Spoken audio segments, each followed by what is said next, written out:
day. And even better if my speed keeps going like this. I'm at 45% right now. I'm beating everybody. I said put a voice to it, but put a voice to things. We have fun with the internet, Greg. It's crazy. Yeah. Greg's flying. Greg's like beating everybody with the upload speed. Nice job, Greg.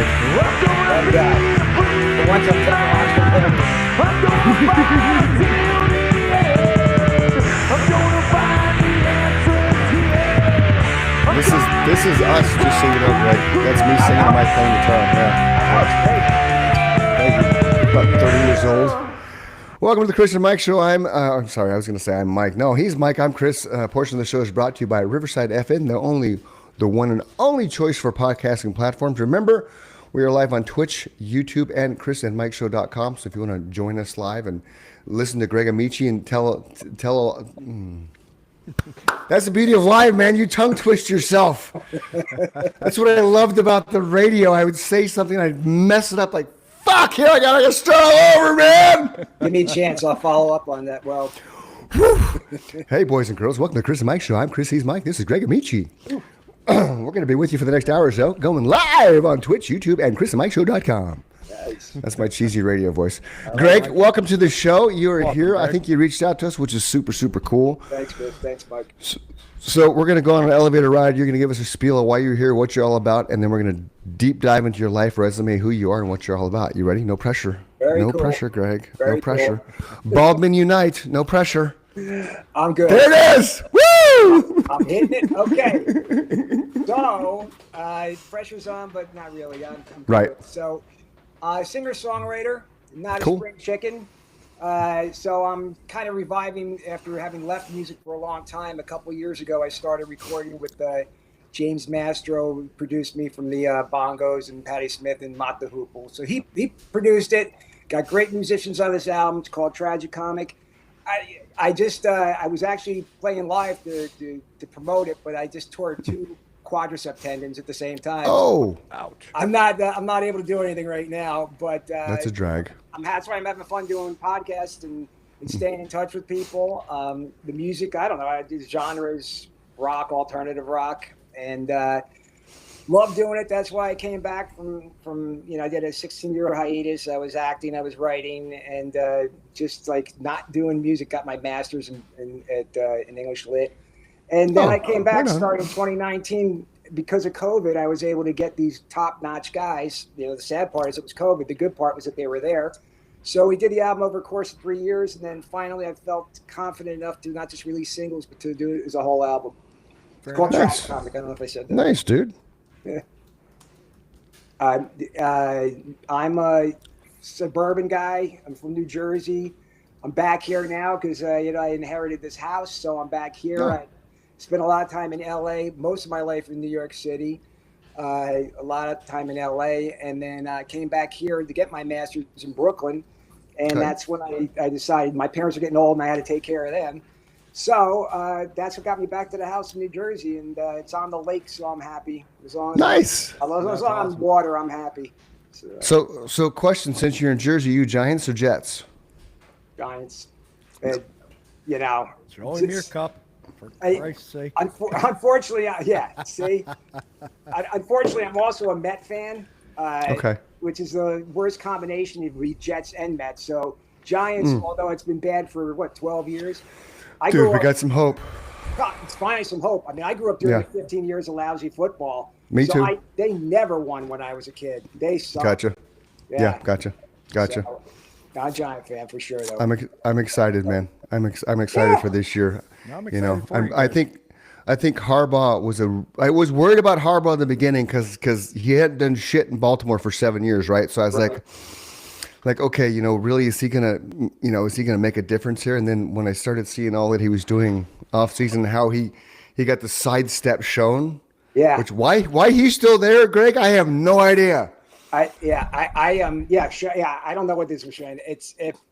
I guess the Maras, they're never comfortable with firing people to begin with. And they have, that was a perfect opportunity to get rid of both. But because Harbaugh's taken over, it really doesn't matter. It's like the guy who does the accounting at this point doesn't matter. So the only thing you hope is that you don't get too hyped up because the key players were all, backs and quarterbacks and receivers. The line will probably be improved. Still don't know about the defense and secondary for them, though. Right. I think they should have gone for the. It's good they got this tough kid playing guard, but I forget his name. The guy Dallas took right after him. I know. My son and I said the same thing. Like, what are they doing? Yeah. What are they doing? But it looks like he'll be great for them probably. But you know, with linemen, you try to get them third or fourth round, right? I know. I don't. You got to build with a line. I don't know why so many teams that struggle for decades don't understand that. Just build with a line. No, it's ultimate. Build the line. That's a total Giants. They struggled for decades. Right. Just build the line. Like, who cares about everybody else? Build the line. You don't have a line, you can't do anything. No, you go nowhere. But they didn't ask us, Greg. Damn it. Unfortunately, they didn't. No, fuckers. Every GM. Okay, so now we got football out of the way. Yeah. Okay, it's a total squirrel moment.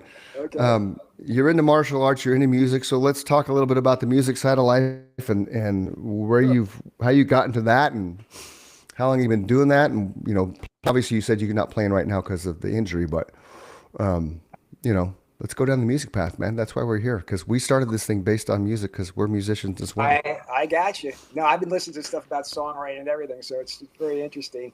I started out as a teenager. I was a jock, and I'm so sorry. I don't know why you're doing this shit to me. I told everybody not to call because I don't know how to turn this off. That's how it works, It's man. all good, brother. This is live. That's how it works. Yeah. That's part of the That's joy. always at the bottom of the Yeah, don't worry about But it. anyway, You're good. good. I'm glad because I'm not in my normal room because I can't go downstairs because of my knees. So I'm in a makeshift room. You're fine, Okay. brother. It's cool. And so started out as a jock. I guess I kept some of that, but I also got into, it's the 70s rock and roll thing. Loved it. Loved the idea of playing. Found out I was never really a good guitar player, or not, wasn't natural to my fingers. My brain heard the sounds. My fingers didn't play them. Did you start out playing guitar, Greg? I did. That was the first thing I did. I wanted to be at least a rhythm guitar player and backup singer. Then I took some voice lessons, and I started realizing after a while, I was working with one partner for years, and we just could never get the job done. And I had a teenage band, and then I had a post-teenage band. So finally, I took the bull by the horns and started playing myself, writing my own stuff. And that's like the mid '80s, and I was writing ever since. We thought we had a band called Big Honey in New York in the late '90s, and I thought we had a shot. We were doing the CMJ Music Festival, and it was really cool back then. And just while I'm in the middle of one of the songs that's in the lower register, I started croaking. And I don't think anybody else heard it too much, but I could. And then after I'm all paranoid after the show, so I'm trying to sing the same lines, and every time the air would just come out. Wow. So turned out I had a pop on my vocal cord. I was afraid to get surgery, so I spent 6 months, not 6 months, maybe 4 months using a palimpsest to contact people. I didn't actually talk. That didn't work, and I got that thing removed. But by then, the band was done. So then I went to LA to concentrate on the other stuff. And by the time I came back, I acted in a movie. I told the guy who I knew was a producer and a writer. I said, maybe I could take a shot at writing stuff for this. Wrote a song, did a cover of a song, and I loved the experience again so much I forgot how much music meant to me. Started up again. Wow. Right on. There you are. That's the whole history encapsulated. I'm escaping from the scene, but I can hear everything. Gotcha. Oh, okay. So then, as I said, during COVID, people were available to me that would normally not have been available. So we started recording. The song was called the movie was called Blackjack, the Jackie Ryan story. So I had an idea based on the story. I wrote one song, and then I wanted to cover a song called Jennifer because I'd really liked it. I'd heard it recently, and they had a character in there named Jennifer. Wrote the two songs. They liked them, didn't get in the movie. But once that started, the ball kept rolling. I was like, I can't not do this. And I realized I kind of cut myself. I did some harm to myself spiritually, not financially, spiritually, by not doing it for all those years. And I shouldn't even look at it that way. It was other stuff going on in between. And now I'm doing what I love. Fortunately, I'm at the age where I can just appreciate it, not worry about anything, as long as I can keep affording to do it, because, it's going out. But the coming in is a little short. So I'm having a blast. Yeah, you and I went through a similar kind of path as far as the other reason that Chris and I started doing this show is we've both struggled with addiction, different kinds of addiction, but Right. it doesn't matter what it is. True. If it's ruining your life, it's Yeah. ruining your life. And that's what it did to me too, Greg, is it basically music became something that it was fun, then it was a job, Right. then it was not there anymore, Right. and depression set in, and then addiction took over. Yeah. And then all of a sudden, you described it better than I think I've ever described it. I like how you said, it was lost from you. Yeah. And It that's was- how it felt to me too. It was like your best friend was gone and you didn't know it. You didn't know it. No. Something was off in your life, and it was Yeah. that way for me. And I give Chris a lot of credit. He just kept poking at me. Every now and then he would text me with a set of lyrics and say, "Hey, are you still playing? Can you write me some music?" And See, that's he's one of those great. people that just kind of every now and then just came out of the woodwork, and all of a sudden I started playing again, and just like you described, I got happier. Yeah. Nothing around me changed. Everything was the same. I had noticed it's like, oh wow, that light was gone. Yeah, and I think the thing that changed around me is my father at the time had passed. My mother was ailing, and so my whole life's philosophy I didn't have a real life's philosophy, but I How old started are you, getting- Greg? Sorry. to interrupt I'm you. 64. Okay, so you got us by a decade. I think Chris is Yeah, 54. I figured you guys were 55. younger than that. I'm going to be 53. I figured you guys were younger than that. Look at this Well, thank dick. you. We appreciate that. No, I thought you guys were much younger. Oh, you're fine, dude. Oh, stop, man. Jesus. So, yeah, I have everybody else put away so there'd be no sound out there. This thing I didn't fix. But anyway, I know what you're saying, but that was an epiphany for me in my life where you treat life almost like as an absurdist. I mean, as absurd, you can't get over the fact that these people you were with your whole life are just gone. And if you're very religious, which I wish I were, I wish I were, but I I'm say not. I'm not, but music is my religion, Greg. There you go. So here's one thing that I just had this conversation with another good friend the other day.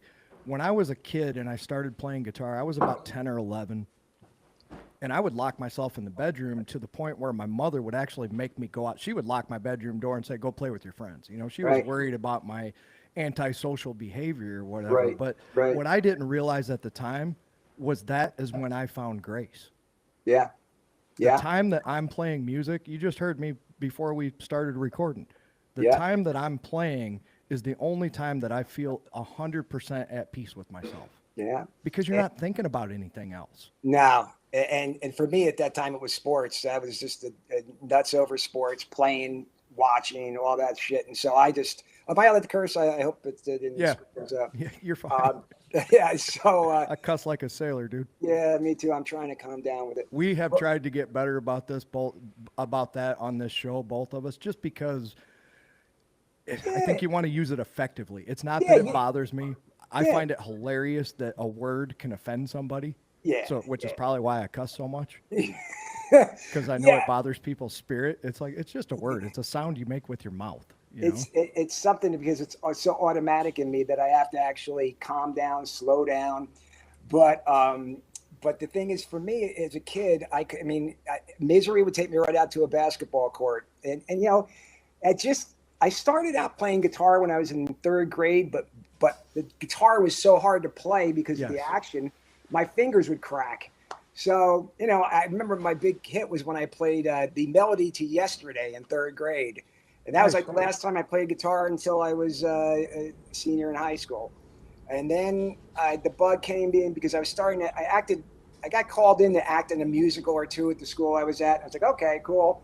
Then I was just like, I love performing. So that's when I said, well, I love performing. I love rock. And I want to be a really good guitar player. And then you learn as you go along what you're good at and what you're not. I'm the average guitar player, but I work on it to get better. But as a songwriter, I'm way better than I was when I started. And as a singer, I'm better even now than I was 16 years ago because I studied voice. I just said that the other day about my lead guitar playing. I was just like you, man. I would have been happy to be a rhythm guitar player that nobody knew who I was. Just the fact I just wanted to be in the band. I wanted to be up there and be loud and be a part of the show. Yeah. I became a lead guitar player by default because these guys didn't want another guitar player in the band, or maybe I didn't at the time. I think I was a little vain back then. You know? Well, you get so tough on yourself, and now I mean, I pulled cliches the last couple of days, but the perfect enemy of the good is what keeps you from doing so much. And then once you kind of accept it, like, oh, I realize now 6 months earlier I heard a recording and I was much worse than I am now. That's when you get the feeling. I found out that I was actually good at it. You know, there's Yeah. times where I feel like now I'm a better lead player than I am a rhythm player, and that bothers me. Well, yeah, you want to. It's all the Ralph Cramden thing. You want to raise your positives by keep your negatives where they are. So I got it. Yeah, I got it. You want to, and that's why I work a lot on guitar, even though I know I'm not going to be ripping off any solos. At least I want my guitar playing everything in time, which it usually was, but also not playing the wrong chords, which I sometimes do when I'm singing. So that's my goal, is to not do that anymore. I have to clean a couple things up. I'm 56, not 54. Enjoy I said it. 54 or 55. I still. You and I have a little bit of the same kind of bug there, Greg, because I went to college to be a writer. That's what I wanted to be when I grew up, was to be a writer, journalism. So long story short, I won some awards, got to do a journalism internship, realized, well, this sucks because I'm not making any money doing all this work. I'm not going to do that. So brilliant that I am, let's go from being a writer, which is a totally struggling world, to being an actor. Woo! So did that, did some plays, movies, all kinds of stuff like that. And then I realized one day, oh shit, acting and writing and music all comes into the forefront, especially if you're a singer. Exactly. So then I was able to meld all those three together, and Mike and I met each other, and the rest is history. So same concept, musicals. I can still remember a lyric from the musical I was in, Little Mary Sunshine, man. Yeah, fucking like 30 fucking years ago. Well, I could rip that shit off, That's not surprising. It's surprising me if you said you remember the lyric you wrote 2 days ago. I can remember those 35 years ago, 40 years ago. Right. Now it's like I got to look at my lyrics that I wrote. Did I write that 2 days ago or 20 years ago? Well, that goes back with like when we used to rehearse, because we would rehearse. If we played 2 shows a week, we rehearsed 5 days a week. So we were every night. Right. But we'd always record our rehearsals on. Mike had a real 4-track, and we'd put it on cassette. And I need that. I need that every practice. He's like, "Why the fuck you need this shit?" Because all I did between practices and shows, that was in my not my AirPods, but my headset. Yeah. Whatever I was doing, it was in the tape deck, it was in the car, it was in my Sony Walkman. It's just constantly to where it's just ingraining into my soul. So that way, by the time we ended up playing live, I knew every word I was singing. But then it all evolved when you're doing it live, as we've talked about before, because live is different than practice, and you're feeding off energy, you're feeding off the crowd, everything's sped up because your adrenaline's much faster. So that's how I learned everything. So you're right to your point. I couldn't tell you what I wrote a month ago lyrically, because we haven't put music to it, and I haven't made a muscle memory out of it. That's it. But the stuff that we wrote in 93, 4, 5, 6, 7, it's all because it was, it's all just right there. Those melodies are tattooed on your brain. That's Yeah. You hear melodies for a song that you'd never recorded and you wrote in your sleep 35 years ago sometimes. Why is that coming up? Well, I better start writing that one. Right. That's another thing. But I'm impressed by the fact that you guys, I like it when people really work something before they do it. And then you're able to improvise because you've done the work to begin with. I mean, if you just go in, I could never go half-assed, because even with fighting, I feared humiliation all the time. That was the biggest fear I had. So, and it's the same thing with music. I fear humiliation. And so if I won't be humiliated, at least I can't let myself feel like I've been humiliated if I did everything I could. We set our practice space up like a concert stage. Yeah. So every practice was, if we were writing songs, we were in that mode, right? So we might be in that mode for months. Yeah. But when we decided to put a set list together, from that point forward, it was like, okay, here's the set list. Every practice is going to be, we're going to start here, we're going to end here. Chris would simulate, the time that he was going to talk in between. And like we were talking before the show, the fact that he rehearsed so much even outside of practice, when a tragedy would happen, like I told you with the guitar that went bad, and now all of a sudden you don't have a guitar player. Right. He didn't even miss a beat. Right. It was like He just carried on. It probably took 10 minutes for that whole thing to transpire. Yeah. Might have been 5. It felt like an hour. And that's Yeah, it wasn't an hour. But these Plus, guys you're playing didn't. live. You're playing live on stage a lot too. So Yeah. you're between the two of those. Yeah, I mean that's the way to go. I can't stand when people just go and just are sloppy about their approach to things. And I have a friend, my guy who plays guitar with me is too anal about that. He wants to know everything inside and out about why this is what. Why did I play a major seventh instead of a major here? Yeah, see, that's exactly what dumb. string am I supposed to be hitting? Yeah. It's his choice. It's not quite for me. I mean, I try to do it, but I don't want to get too bogged down either. I think if you overanalyze what you're doing as a musician, you're not doing it for the right reasons. Yeah. No offense, No, just I would- my mindset. I always tell people I know enough theory to get myself in trouble, right? You Yeah. got to be able to talk a Yeah. language. Chris and I have our own language between singer and songwriter. As Right. far as music, we can communicate without talking musical knowledge. But Right. if you're sitting with a bass player or a keyboard player and they tell you they're playing in the key of G, you have to have some kind of idea. Absolutely. Right. Unless James Hetfield has said for years he doesn't know the difference between a G chord and a C chord. I find that a bit of an That's- exaggeration. That's when they say Right. the Beatles didn't know how to read music. They didn't know how to read music, but they sure knew what key they were in, and they knew something about progressions and what went where. So You have Yeah. to at least know Yeah. that. exactly, you don't have to Whether- read music. Whether Chris knows it or not, he knows it subliminally because Right. if I start Right. playing a song, he's singing in key, Yeah. right? So his Right. brain knows what note to go to. Correct. I just may not know the name of the note. I know where I'm going. Correct. Yeah. I do a lot of my stuff that we did was all by ear, which I didn't realize at the time, but it truly is by ear. Yeah, Me you're too. tuning your voice to the music, Yeah. Or you're Or- tuning, yeah, or you're tuning the music to the voice. or you're Yeah, tuning your right. writing to what you hear in your head. Yeah. At least you can get it out, the rhythm, the melody you can get out on your instrument, presuming you're competent enough on that, which has always been the good thing. I can write off guitar, no problem. Can even write off the piano a little bit. But do I know? I have to find out later whether it was a major seventh or a major seventh with a second to whatever. And I'm Yeah. curious about that stuff. It's sort of like learning a language. I'm kind of curious about it, but certainly not going to let it impact how I do things. Sometimes I never know, Greg. I'm playing chords that I know are like augmented 11th, ninth chord, 7th. I don't know what I know the major chords, the minor chords, and then I just move my fingers from there, Do I'm you looking do- for economy of motion. Do you do a lot of open tuning stuff? I do. Yeah. That's why I could never figure out what you're doing in open tuning. I like drop D a lot. I like open G and open E because Yeah. I like to play slide. And Yeah. open G lends itself really Really? well to playing slide. There's Yeah. a great story in the Hard to Handle book about the life and the death of the Black Crowes. I'd heard about it, but Steve Gorman talks about Rich Robinson basically doing acrobatics on the guitar to make all these chords happen. And the producer just says one day, have you ever thought about tuning your guitar to an open chord? It's good enough for Keith Richards.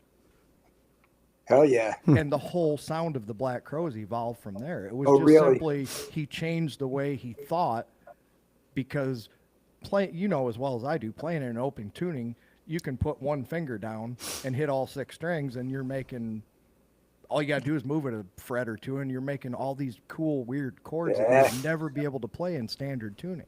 You ever see Richie Havens at Woodstock? Oh, He's yeah. just going up and down. He's just playing the bar chord all the way with one finger bar.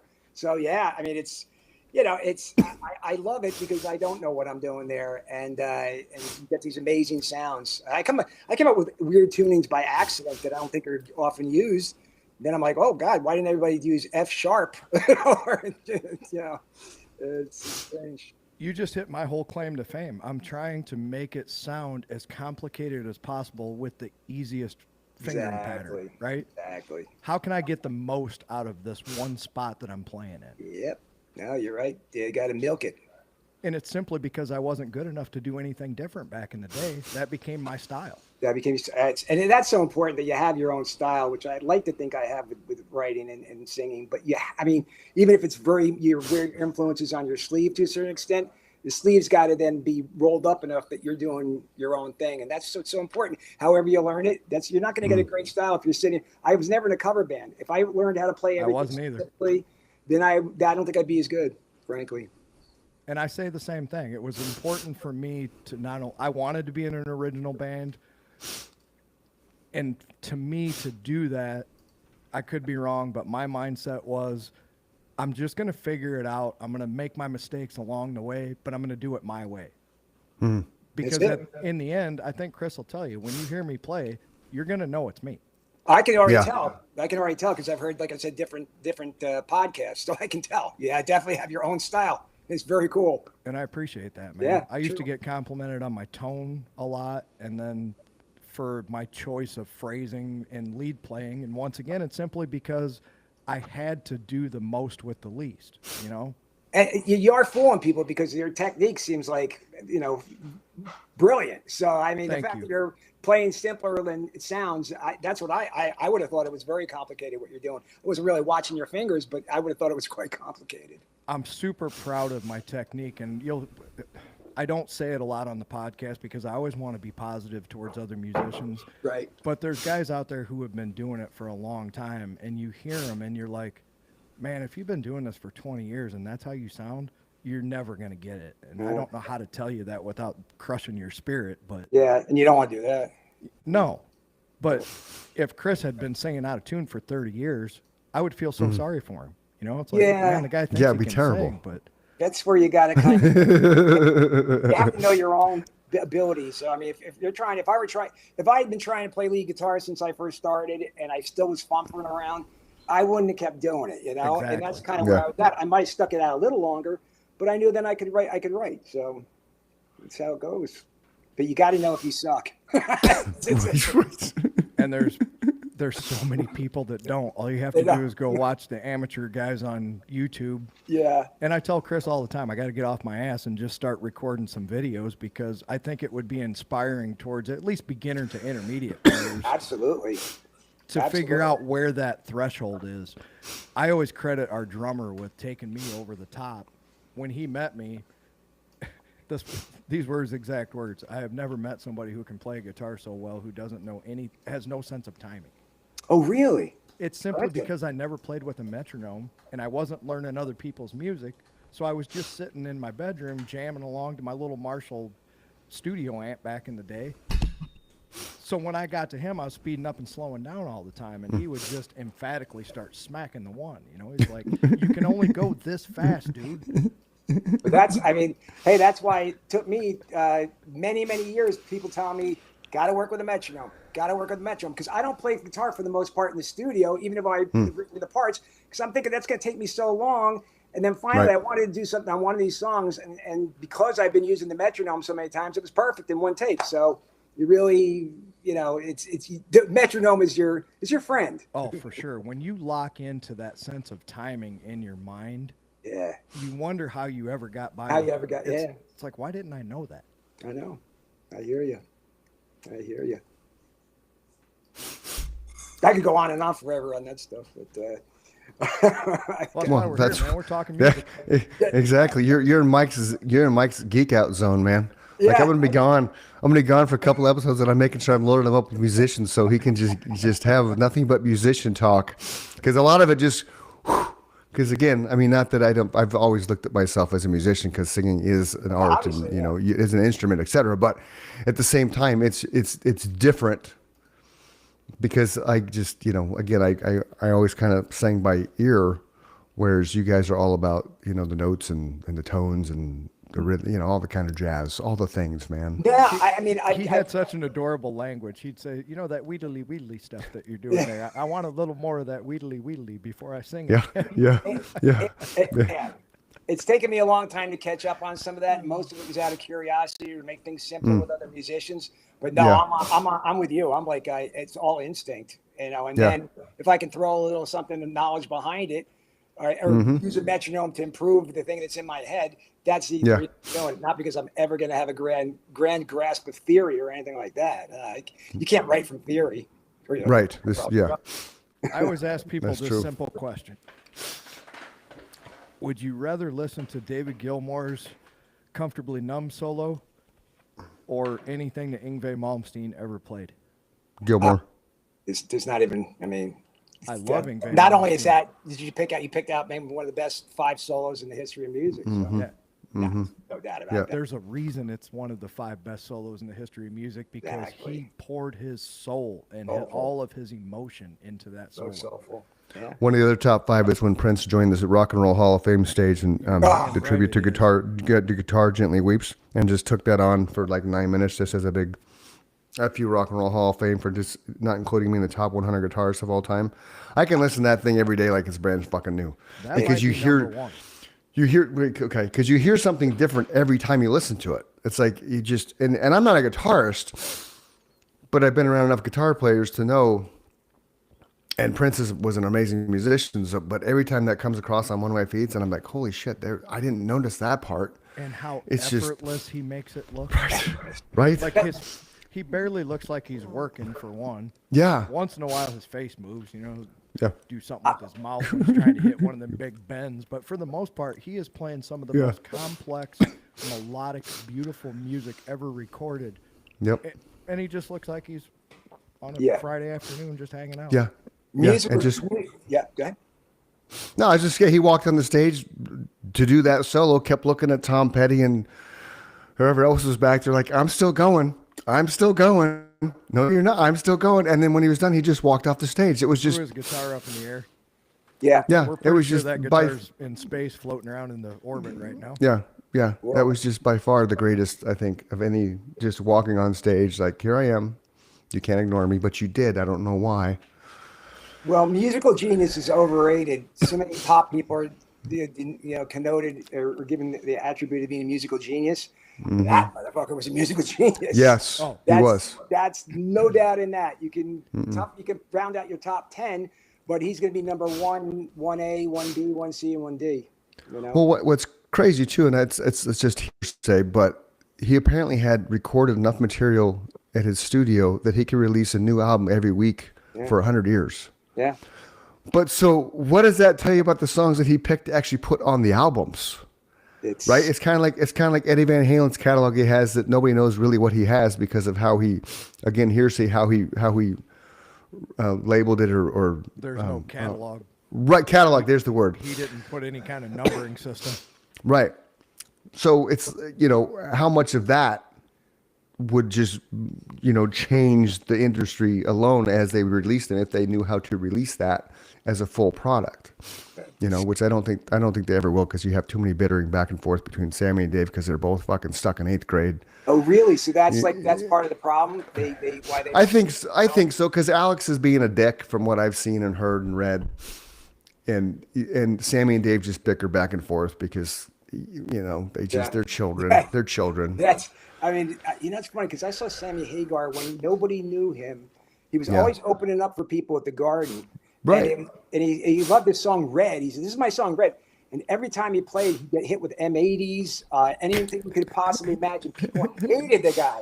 And I felt so bad for him. I was like, I hope this guy makes it. And then 15 years later, he has that, I can't drive 50. I thought that guy was despised by it. Like every band he played in front of. And God bless him. And he seems like a cool guy. I don't know. Oh, for sure. That's so. John Cougar, same thing. When John Cougar first hit the scene, he was hit on the beer bottles. People booed him off stage because this wasn't what they came to see. A lot of opening acts got destroyed back when we were growing up because you would just get destroyed. Well, and John was trying to sing this music from the heartland, and you know how that goes over on the East and the West Coast. It's like, get that fucking bullshit out of here. Yeah, especially if he's playing with Yes or something like that. It's Right. not really going to drive too well with that. Right. Yeah. I can't imagine the Yes crowd throwing beer bottles at John Cougar or John Cougar Mellencamp or John. I think it was John Cougar back then, but I could see that. You wouldn't think because Yes was such a technical band, right? With all their intricacies and harmonies and just all the things. They knew theory. Big time. And how to Big apply time. it. Yeah. Yeah. That's why I can't imagine Yes crowd throwing beer bottles at John Cougar, but you never know, man. You never know. I saw You know? one of the odd groupings was Jay Giles, Leonard Skinner, and Peter Frampton. Wow. Oh, weird. That's an eclectic 1977 in JFK Stadium in Philly, which was like, a place where rats were running across your feet. Oh, And, fun. Yeah, it's like we had a couple of stadiums like that in this area. But I mean, it's like 50% of the crowd was gone when Peter Frampton came on. They were there to hear Leonard Skinner, and they were real raucous. then when he came on, I mean, this was his superstar years, and Yeah. kind of like, nice response. But I was like, why would they put those guys together? But I guess they liked each other or something. Yeah. A lot of people wouldn't work with Leonard Skinner for that reason. They blow him off the stage. Man, I wore that Frampton Live album out. Yeah, I great love album. that album. Love it, too. Love it. You know, This is gonna piss you both off. Never a Frampton, never Peter Frampton fan, man. Just I couldn't get into him. I just couldn't get into him. Sorry. Part of the timing. I mean, he hit right when I was in prime high school years. You Yeah. know, weed in the swimming pool in a suburb, and Peter Frampton with that spacey thing on "Do You Feel Like We Do." Yeah. Yeah, I think it lends The wah-wah itself pedal? The talk more to box being thing, yeah. Talk box, yeah. talk box. So, I think that album lends itself to if you were a stoner back in the day. yeah, it was so mid 1970s. You think about it now, the guy's wearing a gold lame top and he's about 100 pounds. But you know what? At the time, it worked, and I still like the songs. I don't know the lyrics. I mean, his main strong suit was he was a fucking. Everybody says he's a hell of a guitar player. I mean, Bowie wanted him on guitar for all But those. you just said it; those were great songs. That's why I find it hard to believe that Chris wasn't a fan. I just didn't. It wasn't my thing, man. You know, certain Sometimes he things shocks me. you just don't. I know certain things you just don't. You just don't like for whatever reason. I don't know. And there's bands that you admire, but you still like you're not into them, but you still think they're great. I don't know Right. if Frampton qualifies, Right. as that, but it happens a lot. Yeah. No, I there's just saw yeah. a video with that Kenny Aronoff talking Oh. about John Mellencamp. Yeah. Yeah. Here's a sad statistic. Oh. He said Oh. that he made more money. So he's an original founding member of the John Mellencamp. Right. Right? He made more money as a touring drummer for John Fogerty than he ever made nightly for Mellencamp, which is what the interviewer asked him, "Why did you quit?" He said, "I'll tell you why." Wow. Wow. He said, "The first time I was offered to go out on the road with John Fogerty and I looked at my first paycheck, I went, son of a bitch."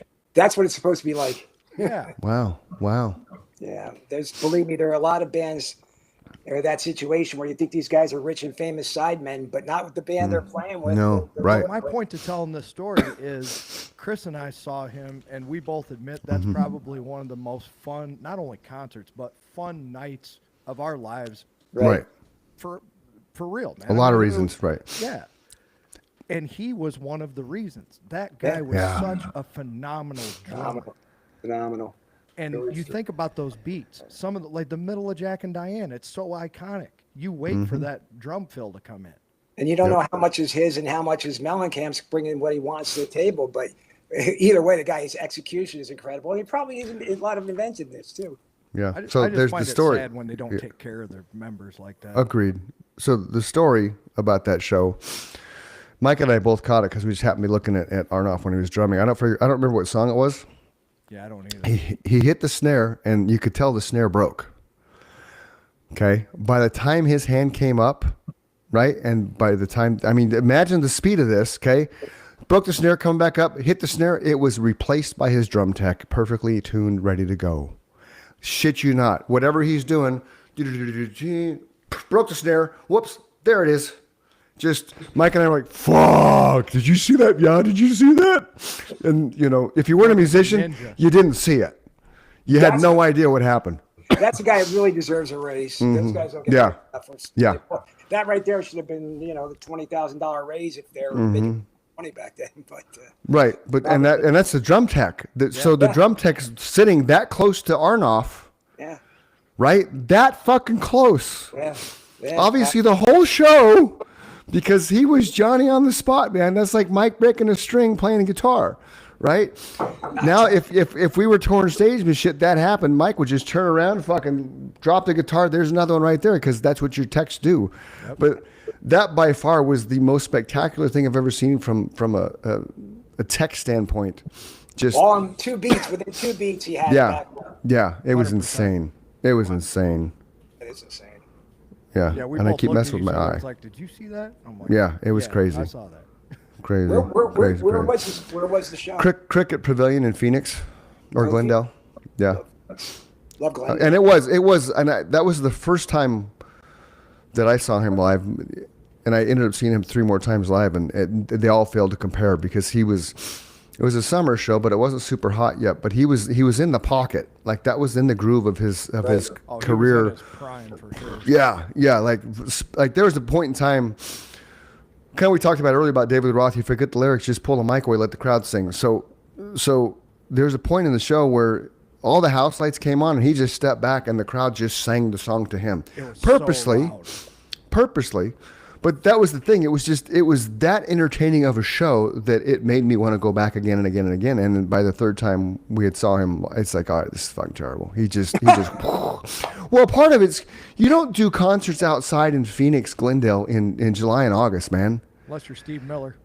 Right. So, and he came out like August one year, it was probably 120 degrees, and shit you not, he played for half an hour.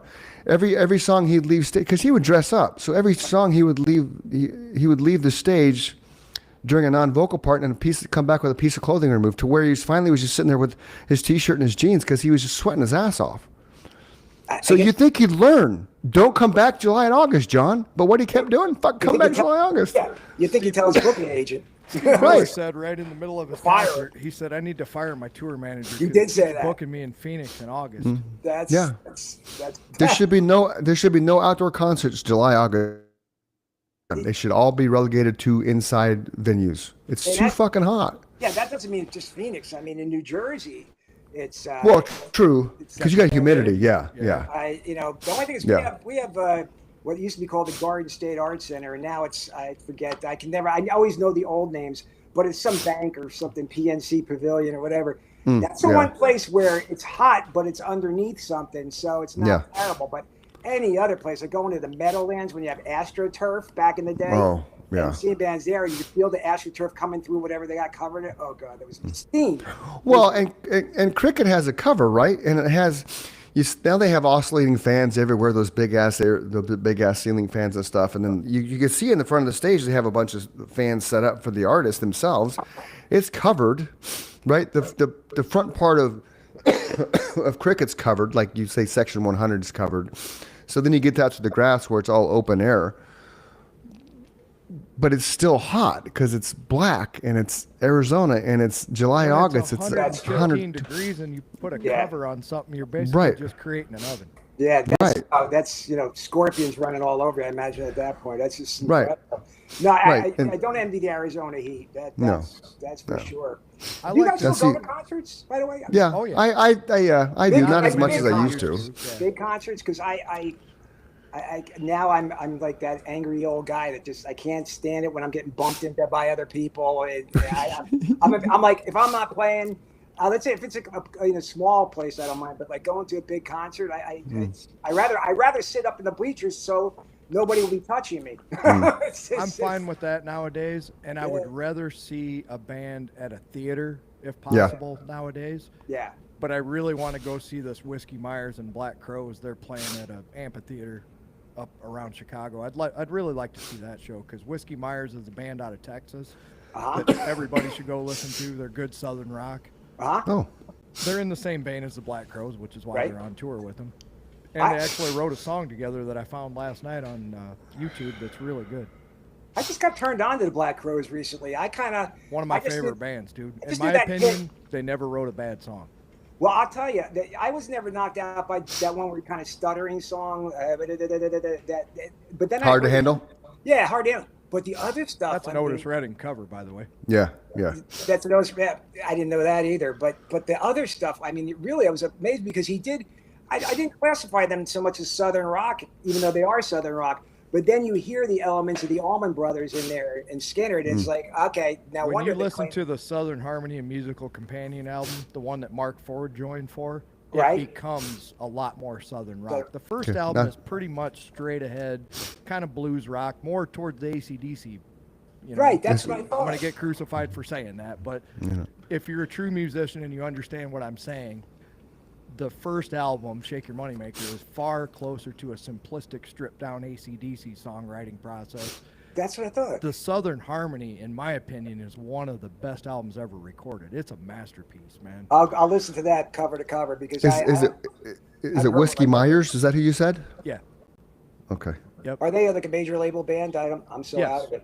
You know how I am. When Mike says something, hey, this band, I'm like, okay, I'll check them out. Oh, you'll love them, dude. Now I have the tape. I'll be able to go back and listen to it because I'll probably forget in 5 minutes.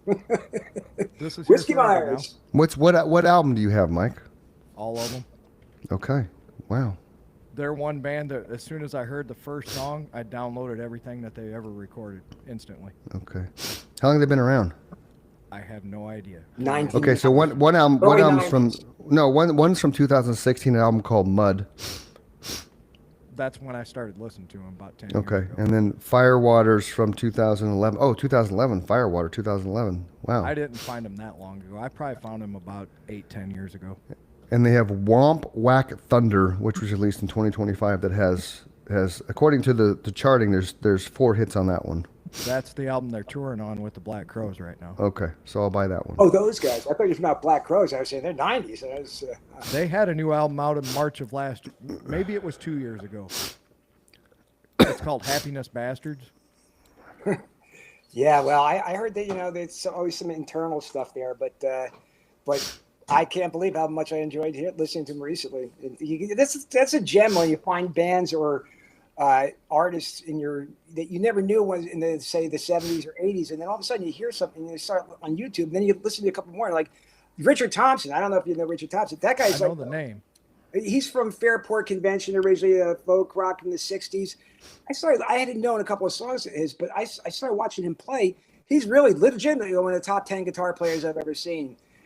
So complicated so not typical what he's doing on guitar, and I just couldn't believe that I kind of missed his oeuvre or whatever you want to call it for all those years. The guy is fantastic, and that's the gem when you listen to albums that you all of a sudden I'll see on Rolling Stone's best albums of the 1974.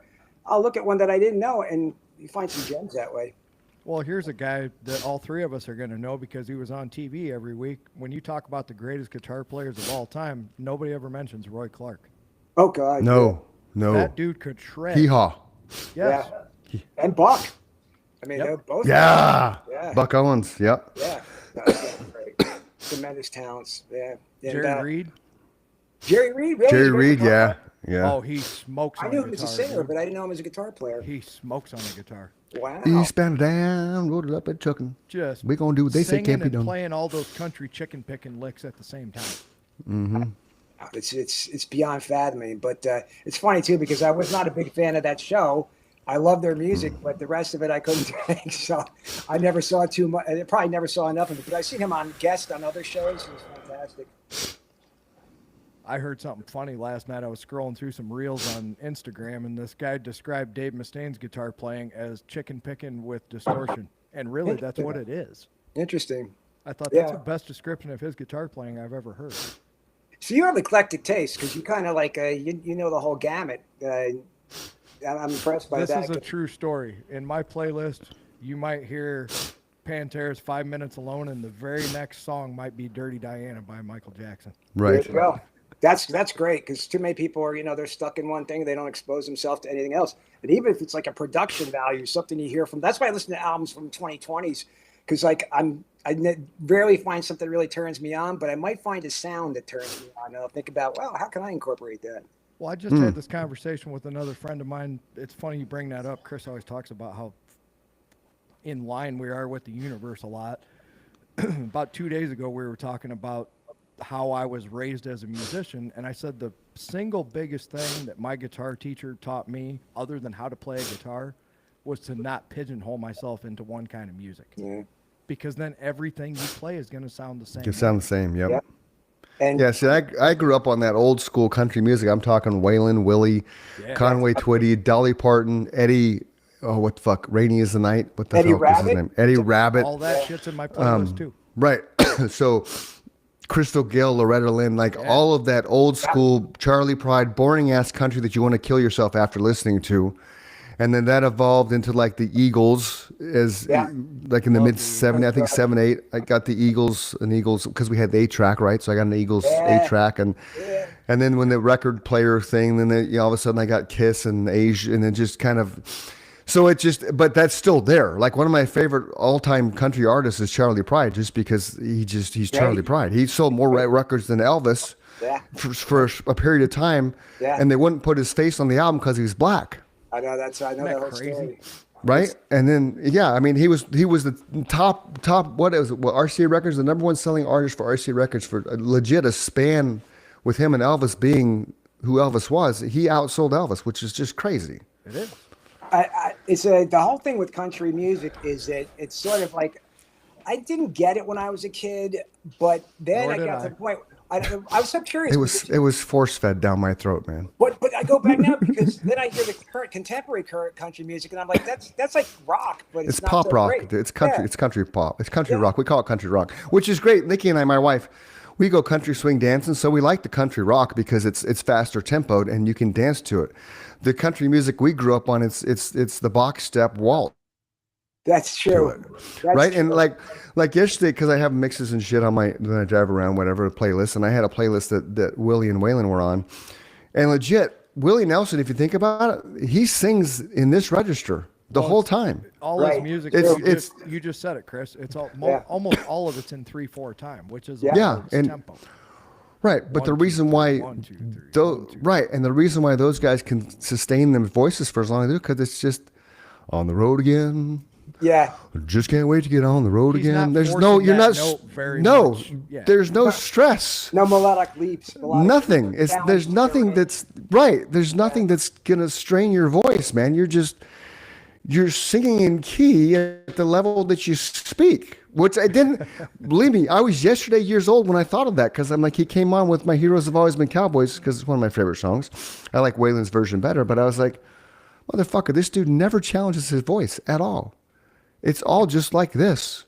Like they must have had to turn his shit up in the studio to just overpower everybody else because really in the mix, it's just he's like this. I never even I thought grew about up. it. You're right. Think about it. Next time you hear it, man, it's like He's I totally grew up a dreaming of being a cowboy, living the It's barely above your cowboy speaking way. Right? It's like, dude, Yeah. What about George But- Jones though? He moves around, right? And A Yeah. little more. a little more, but not a lot. You know, I mean, they do. Charlie Rich. George, yeah, Charlie Rich a little bit, but like Kenny Waylon Rogers really did. didn't either. Waylon just had No. a naturally deep Yeah. voice. Yeah. Well, Yeah, Kenny Rogers really didn't. He would falsetto that shit, but I think his voice was so high anyway. Right. You know, Alabama, they show up on Denim and Diamonds every now and then for songs, and they I think were the first true country pop rock band in the Right. country music era. I Right. agree. But nobody recognized it as that. But they did a little bit of crossover stuff. But once Garth Brooks and Shania Twain came into country, it fucking changed it forever. Nashville hated them both. But, Hell you know, yeah. but a lot of the women that are doing it now are they're pretty fucking good. I mean, they are. Because not only can they write a story, but they bring in elements of rock, Mm-hmm. like Lucinda Williams. I mean, I think she's Oh. fantastic. Man, that's a they- great name that nobody ever mentions, Oh, man. I'm, it's great, and they know awesome. they know how to write a story, tell a story, but they also know Right. how to incorporate rock. They know how to use Mm-hmm. some they know how to throw some licks in there that are from the Stones era, but they don't get the again. They should be heard instead of some of the losers. so it's funny you bring her up, Greg, because Mark Ford, who I told you to go listen to in the Black Crowes on the Yeah. Southern Harmony album, he's her lead guitar player now. Really? Yeah, he went through some horrible. I just watched an interview with him last night where he was giving his testimony, which I'll listen to anybody's testimony who's been through Right. addiction because Right. we all have our own, right? Right. He went through a horrible, horrible addiction, and I did too. But the thing that we had in common, that you and I have in common, now all three of us have in common, is we lost music along the way. It became something that was a burden instead of the fun that we enjoyed at one time, Yes. right? And he used Yes. that word, and I said, "Man, no shit, it was a Yeah. burden." Yeah. And then you resented it, you know? Yeah. But now I resent it because I have this talent, and everyone says that I shouldn't waste my talent, and that it was given to me by God or the universe or whoever. And now I feel guilty because I'm not doing it, right? So now I have that guilt that I'm carrying around. You also didn't- resent. Yeah. He didn't say that part. That's always been part of my testimony. But long story short, I saw just recently that he's the lead guitar player with Lucinda Williams, and I said, what a great fit, you know? Great fit, because I don't know his stuff, but I know that she's just, and yeah, they incorporate a lot of rock into what she does. Sometimes you hear the beginning, you don't know it's. He's Bill that very Presley's country. emotional lead guitar playing that we said we love. The reason that I wanted to be my own lead guitar player is I didn't want somebody doing too much of what Chris likes to call the wheedly stuff, you know? I like to carry that one note as far as it'll go, right? How much can I wring out of this note before people go, is he ever going to play another note? No wheedly loud. And then I know right where to put that next note before people go, enough is enough, right? And that's He's that experience. That's experience. And, you know, an interesting thing is because you talk about the addiction and kind of resenting music itself, but also you kind of resent the business a lot. You're like, Mm-hmm. oh, I've been working so hard at this shit, and like people tell me I'm good, musicians tell me I'm great, but I'm not getting I'm not getting the love, you know. So Right. that's another thing that could throw you into depression in music, and I think that affected me a lot too. Yeah, it's rough when you practice for God knows how long and you show up and there's 3 people there. Yeah, it's and you learn to deal with it, but it's just still sucks because you just there's something about that. What else can I be doing in my life other than looking at I'm glad there's 3 people there as long as they're into it. If they're just nursing drinks at the bar and trying to survive my show, then it's not so great. And you know what I always admired about these guys is there was never, those questions never came up. Nah. Not once did we look at each other and go, are we doing the right thing? Yeah. Right. We knew we were doing the right thing, and we Yeah. knew people would catch on because we were trying to do something that was so totally different than what was going on at the time. Yeah. I like to call it the started Timpy that- Jingle Jangle sound. There was that going on, and there was grunge going on, and we were Right. trying to play straight ahead rock and roll again. And that's in what the 1993. Black Crowes were doing too. The Black Crowes were one of the bands doing that, although it was Southern tinged. I mean, who else was like straight ahead rock and roll back then? I can't. That was almost all grunge, if I recall, or like started turning to boy pop. I'll tell you what, the very few bands that survived out of the 80s through the 90s were Guns N' Roses, Metallica, the Black Crowes, U2. U2, Mm-hmm. man, it get Van Halen, barely. Mm-hmm. Yeah. Yep. Man, it gets touchy after that. Yeah. 70s. Some of those, I think like a couple of bands that I don't listen to so much, but some of those dark, like those goth bands, I think a couple of them have had tremendous, like, I forget the names of the bands. Like one used to be Joy Division, they became something else. But I think a couple of those guys are still, you'd be surprised how much they fill out.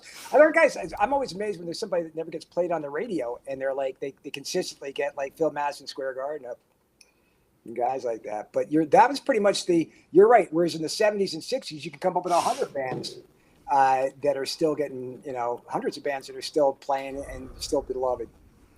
Yeah, there's not many bands that survived out of the 80s through the 90s. That was like just such a stark transition, and we're going from one thing to another. Oh, Pearl Jam, I guess they're still real big. Well, I still consider Yeah, them but one Pearl- of the originators of the transition.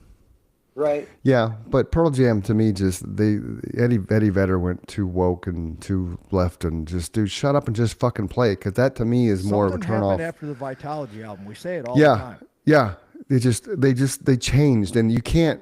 I get that you want to change, you want to evolve, you want to grow musically, right? Because every band does that. U2 was I think the best example of that, of continued success by changing what they did. Right. Like they fucked with everything. They fucked with the production, the studio. They evolved every single album to some level. Now, Right. I don't like all their stuff, but there's, because tried. again being a vocalist and a lyricist, at first a lyricist because I wanted to be a writer, so I was always drawn to the words. So when Pearl Jam first came out, I didn't necessarily like Pearl Jam, and then somebody brought the cassette to work and I opened it up, I read the lyrics, I'm like, oh shit, and then I started playing it more and more, and then it started hitting me lyrically, this is fantastic, right?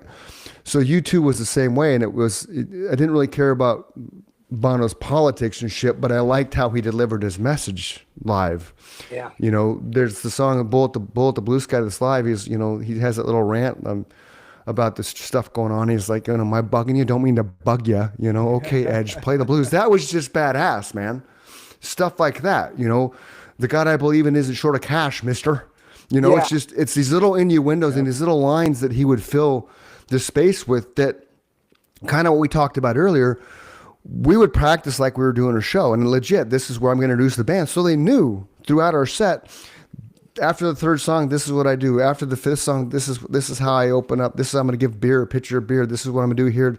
So it wasn't always scripted, but they knew there was a space I was going to fill. We were Right. putting So- on a show. There was there has Yeah. to be. I agree. Chris just said it best. There was no structure like night after night. This is exactly what happens. But we knew Yeah, we the- had the- to have an this- outline. Right. Yeah. Just like this show, there's an outline, right? Yeah. Basically, Yeah. this show is chaos, but there has to be a little bit of an outline so that we know where to start, figure out where the middle Yeah. and the end are, right? Goes back to rehearsing. The show was the same way. He just described that very well. Yeah. One Thank thing you, that Mike. I'd like to say about U2 is they might have had one of the best rhythms, whether you like U2 or not. They Right. might have had one Which of I the best dig, I rhythm do love. sections in rock and roll Yeah. history. Yeah. It's it's interesting too, because you were talking about, I don't, if you want to write a political song that's a good, like clever, Right. and it's between the I mean, even though it was pretty upfront, I think Ohio's a great song. I Absolutely. hear some Yeah. of these guys doing like stuff now where it's just like they're preaching, and Yeah. it sucks. It's not craft, and you're kind of ruining Agreed. your craft, your reputation as a great artist, because you're just fucking yelling at people. And Thank you. I can't take it. Yeah. there's See, another- go ahead, Mike. Go ahead. I was just going to say, there's another guy that doesn't get mentioned as a great guitar player, but name me another guitar player other than the Edge and Tom Morello who have taken the guitar to a different place where nobody thought that that's how a guitar was supposed to sound, right? So you're taking Yeah. you're saying Edge and Tom Morello. I'm just saying those two guys are, Yeah. they like were innovators of a new sound, Yeah, even. I mean, I don't think he could keep up with a fast lead at the Edge, but boy, does that guy have music in him. I and mean, he it's- admits he never wanted to be that kind of Yeah. guitar player. oh, thank God. I mean, Where yeah. I really gave the Edge his due is when they put that movie together. It's called It Might Be Loud. It's yeah. Jimmy Page, Great movie. Jack White, and the Edge. right? Jimmy Yeah. Page wanted to talk to Jack White and the Edge. It wasn't that the Edge and Jack White wanted to meet Jimmy Page. They met him Right. 100 times. Right. He wanted to do that movie with them because, in his opinion, those two people basically took music to another place. True. And that was always Right. Jimmy's vision, was It's true. how far can we push the boundaries of sound Yeah. before it gets out of bounds, right? Yeah, no, that's so true. That innovation is more important sometimes than literal skill set. And God knows, we all wish we could be the first to do something. Those actually are guys. I don't know too much about Tom Morello, but I know his sound. I get it. And that's why Eddie Van Halen is so. Eddie Van Halen himself has said, if I wanted to become the greatest guitar player in the world, I would have tried harder. I wanted to write Right, good right. songs. Yeah. Right. So I mean, it is. He- It's doing what you're. As we talk back, goes all back to that. Doing what you're going to do to please yourself and what's innate in you, and then maybe making some adjustments. But then if you start trying too hard to ape somebody, you're going to be a good wedding band player. But that's about it. Yeah, in the process of becoming, or in the process of trying to get the best tone and write the best songs, Eddie Van Halen became the best guitar Exactly. player in the world. right. Exactly. It happened by default, not because he was trying to be that. And the fact that he found sounds that again, that the greatest skill he had more than his playing itself was the sounds he found, like Hendrix. They He was find an innovator. sounds. That's what's so innovative about it. Eddie was a master innovator. Even Eric Absolutely. Clapton, who did not like Eddie Van Halen's guitar playing at all, and it broke Eddie's heart when he heard him say that. Yeah. Even Clapton himself said, you cannot take away from the fact that the guy was an innovator. Yeah. It's and it's interesting because I think I'd heard that about Clapton. You know, to me, the first guy was Jimi Hendrix, and then Page, because Page was so good as a producer too that he brought a lot of that to his productions. And then after that, I mean, as far as guitar originals, I don't know who was like I mean, great guitar players, but who really until Eddie Van Halen from that point to Eddie Van Halen, I can't think of anybody that's that unique.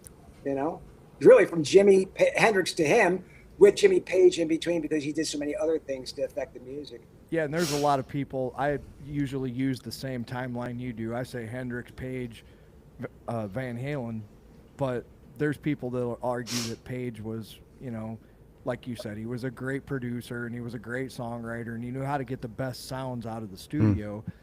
But as an innovator on guitar, that's arguable. I think he was. Yeah. I do too. Yeah. But there is no question that when you go from Jimi Hendrix, who basically went from the big band sound to now all these parents and grandparents were like, what the hell is that sound? Yeah. Nah, Eddie Van Halen had that same what the hell is that sound kind of approach. Sure. Randy Rhoads as well. Randy took classical guitar into the rock world. I don't, he's the Black Sabbath guy, right? I mean, I don't know too much about him. He was Ozzy's first solo guitar player. Yeah. Yep. And I've heard so much about him, but I never listened to a lot of his solos specifically. Is there anything I should be listening to hear the innovation? Definitely the Diary of a Madman or the Blizzard of Oz album. Okay. I have Blizzard of Oz. I haven't really checked it out in a long time. Yeah. I'll listen the solo in Mr. Crowley. Okay. Mr. Crowley. That's right. That's an interesting concept, that song. You'll hear the genius in his solo playing in that.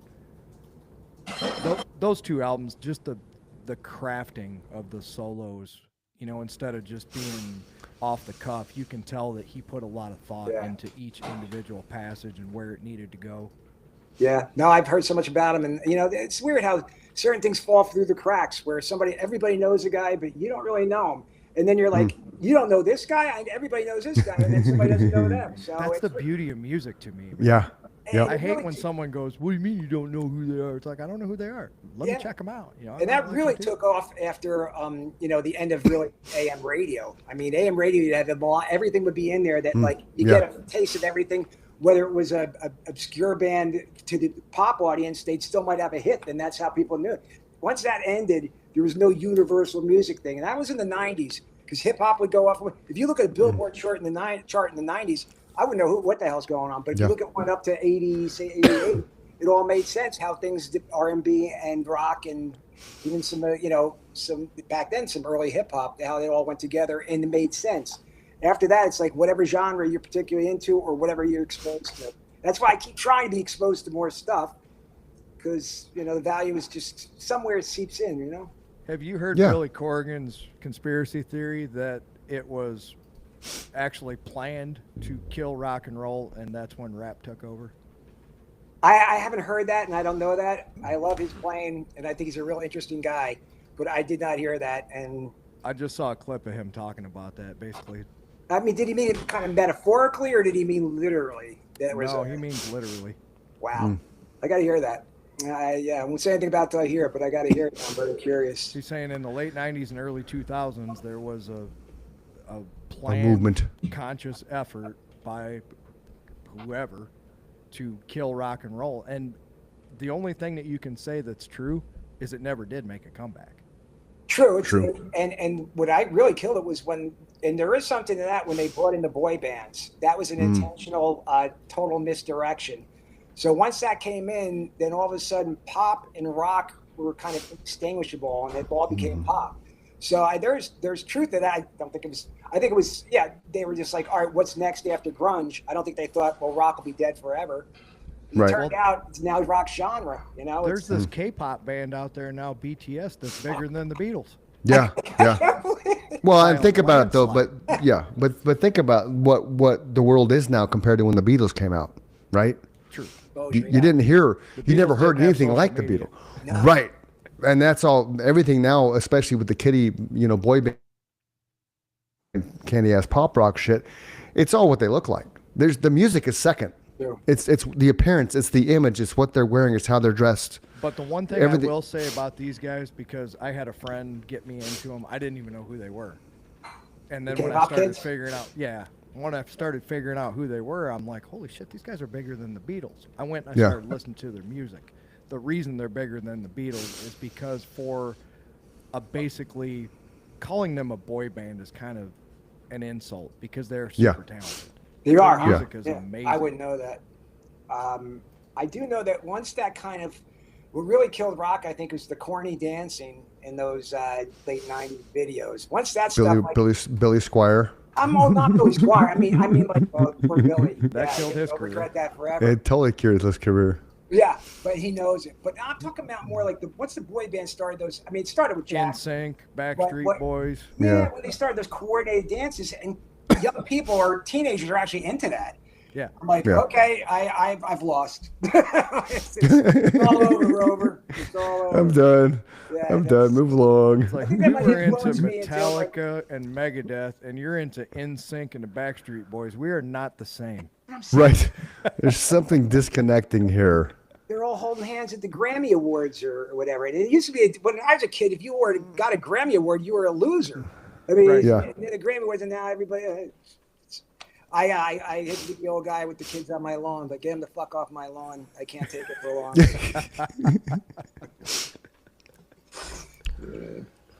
That's funny. So how'd you get into the whole martial arts thing, man? Because I again, you Brazilian jiu-jitsu, is that what it is? Yeah, it's kind of weird. I think sometimes that's kind of put up there because I guess it's not always. Nowadays it is. I mean, some of these guys, like the guys from Biohazard, those guys are all, veteran jiu-jitsu guys. There's a lot of guys now who've trained. I happened to come along at an interesting time. I'd done martial arts on and off since I was in 7th grade, so I'd been around. And then I go to jiu-jitsu, and because that was right after the first UFCs, and I was like, wow, I don't know that. So Yeah. I don't know, because I had been bouncer for years. I was like, God, what if I Oh, sweet. what if I got in a brawl with somebody like that could grapple that way? And I was Right. fortunate. I never had to go to the floor. But then I saw that, and I was like, I got to learn this. So then it was really, I was terrible at first because you have to really have a good understanding of patterns. And if Right. you put me in a maze, I'll get lost. I will not come out of there. So Okay. with jiu-jitsu, as compared to either boxing or kicking, it's pretty easy to figure out. You just have to get good at it or not. But jiu-jitsu, it's all these patterns and putting these 3 moves together. And I had just been, I was up for Golden Gloves. I was going to fight in it. And then this huge guy, Oh, sweet. when we were just getting ready for when the whole gym was getting ready for go, they had me in with this guy, and this guy kicked the living shit out of me. Oh. And yeah, I mean, I didn't go down, but it was like something like Cool Hand Luke. I didn't go down, but this guy was killing me. And so Yeah.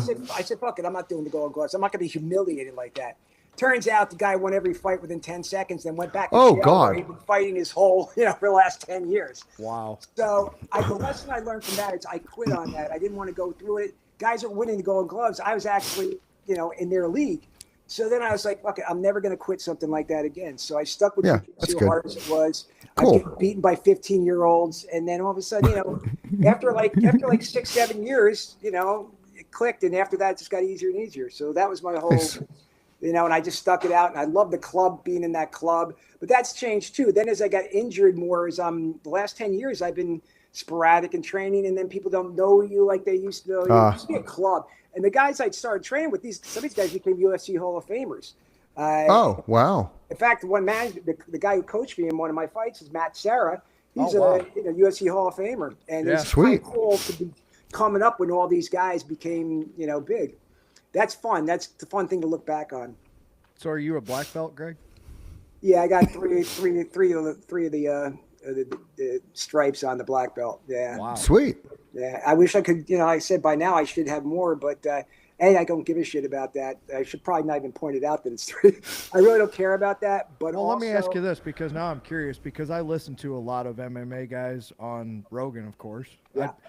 I'm fascinated at how smart a lot of these guys are, and it makes sense because, Yeah. like you said, Rogan describes jiu-jitsu or MMA in general, as high-level problem solving with dire physical consequences. Absolutely. I love that description of what MMA really is. Yeah, well, you watch, so MMA well. Like Danaher. I mean, he was my buddy, so Yeah, he's a scientific. absolutely. I know all those names. And Gordon Ryan, him from jiu-jitsu, right? He's like that kid. He came into our class when he was 15 years old. Wow. And I'm thinking it was the first time there. And look at this kid, and he had a kind of scowl on his face. But I was like, what's a kid to do? I give him my arm, and after he starts taking it lower and lower, he cranks it. I'm like, the kid could have broken my arm. I actually had a tap Wow. to a 15-year-old who never been in a class before. And then this guy winds up going so fast and getting good. So, and that's kind of exciting too when you're with the beginning of somebody's career who winds up becoming, and that's happened with a lot of guys that I was fortunate enough to be around. Last 10 years, I've been injured a lot. So I get in sporadically, but I can't wait. I'm still hoping because they said after these two torn tendons, that it's like this has ended careers for a lot of basketball players. I'm hoping I can get back to jiu-jitsu. I fear right now if somebody took my legs even a year down the line, I think that'd be something I'd be scared of. Although now I only roll with people who know I'm an older guy and aren't going to try to fuck me up to begin with. So once you get your black belt, my question was, how do you test for the next levels? What is that? I don't understand. What's higher than a black belt? I'm back in the day when I was one of the first Americans to get a black belt, I think. Nice. That's Because awesome. not because I was anything special, but because it was an earlier in the times, and they used to give you belts depending on when they felt like giving you a belt. Sure. You were cool. a dick if you were trying to get a belt, and then some guys made that kind of mistake where they try to get a belt and then they wouldn't, and then they hand it to somebody who's worse than him because they're like, fuck you can't be a belt lover. So that was how I grew up. And then when they just handed to me the black belt one day, I was like, great. And ever since then, somebody would come up and say, hey, you're due for a stripe, and put it on you. That's how it's no testing. If they had to do testing and shit like that, I probably would have quit. The reason I love jiu-jitsu versus like other martial arts, like karate and stuff like that, is I don't want to fucking bow to somebody. I don't like that shit. I don't want to sweep the floor afterwards. That's not. I'm in there to fucking pay you to show me something, and you don't even have to worry about exercising me to death. It's my problem if I come in and I'm not in good shape. So I like the fact that at the beginning of that, now it's changed, but the beginning it was like all like, get in there, we're going to teach you 2 moves, and you're going to roll from the day you start. And you get killed, and then you learn. So, Yeah. But the belt you never worried about. So it's basically just a merit increase. It's not something you're thinking about as a jiu-jitsu artist. No, it just either happened or it didn't. Okay. Now it's different. Now it's I different. kind of Now like they that. have I like the levels. merit increase. Oh, Well, and see, to me too, that kind of shows the dedication that you have to it, That's because not everybody's going to get a black belt. You have to work towards that, which means you have to put the time in to get to that level. I'm on the So mat. like Jake, my son's a Marine, so he's the Marine Corps, I forget what they call it, but the Marines have their own type of martial arts, and he worked for a year to get his black belt in the Marine Corps martial arts, which I'm sure has a lot to do with how you kill somebody with your hands, Exactly. which is cool. But it's still a level of something that he attained by dedicating his time to it, because you didn't have to do it. Yeah. You weren't No, that- required to do that. It was something that if you want to do it, okay, you can do it. So, now am I going to spar with my son? Hell no. Well, that's the other thing that we have to reckon with sometimes is, it's your son, so it's different. But these kids will want to, roll with me or whatever. And I'm like, dude, don't do this to me. Don't do that to me. Now I'll be telling everybody, don't fucking touch my legs. And, Right. And most of the kids are very cool and very nice. But once in a while you get somebody like that, and that becomes a problem. But not often. Most of the kids respect you because you've been around. They know, that you've been around and all that shit. But Sure. But I think it's great. Getting the Marine skills you have, because you're working with weapons too. That's so important. I only started the recent years from bouncing. I'm surprised I never got stabbed. I never had any. But if I had to do over, I used to bring a police baton with me, because if I had right to on. knock something out of somebody's hand, I could, even though that was illegal. But Right. now I'm glad that I really know how to use a stick and a knife. The guy who's training me in stick and knife, he's a Filipino guy. If I had ever been attacked by a guy like that with a knife, I would have been like one of those cartoon characters where all bits and pieces of your body fall off at the same time. Right. You take shit for granted sometimes. I was lucky. I was lucky I never got killed doing bouncing, because I was just a bad fucking spots, but Well, I was lucky. you just described it when you were talking about being a bouncer and seeing what could potentially happen. What and the skill set that you possess, that makes you different than everybody else. And I don't know that. Like, we might be the exact same size, and if we're gonna throw down, I'm screwed. You're gonna kill me. That's one of my favorite Rogan episodes, and I wish I could remember the comedian that was on there. He said, and he was kind of mocking him. He's like, explain this jujitsu stuff to me. And he said it just like that, and Joe's like, what do you want to know? He kind of gets, just like anybody would, you get a little offended when someone's coming at your skill set. He's Well, like professional wrestlers, tell he them said, they, explain it to me, tell me about it. And Yeah. Joe says, what do you want to know? He's like, in a real world application. And Joe's like, oh, okay, you're going to ask that stupid fucking question. He says, in a real world scenario, I would grab you by the throat and I would squeeze you until your brain didn't function anymore. Yep, that's it. Or eye pokes. I mean, all that stuff. And that's the thing, He's too. like, we're not the same, dude. Yeah, I got cocky about it at some point. I was so relaxed. It was like swimming in water when somebody would be a problem. And then once I got a guy where it was on PCP and when nuts, we went up in the middle of Hollywood Boulevard going at it, and I got him down. And I was choking him out, but I failed to turn him over because I was a fucking fist.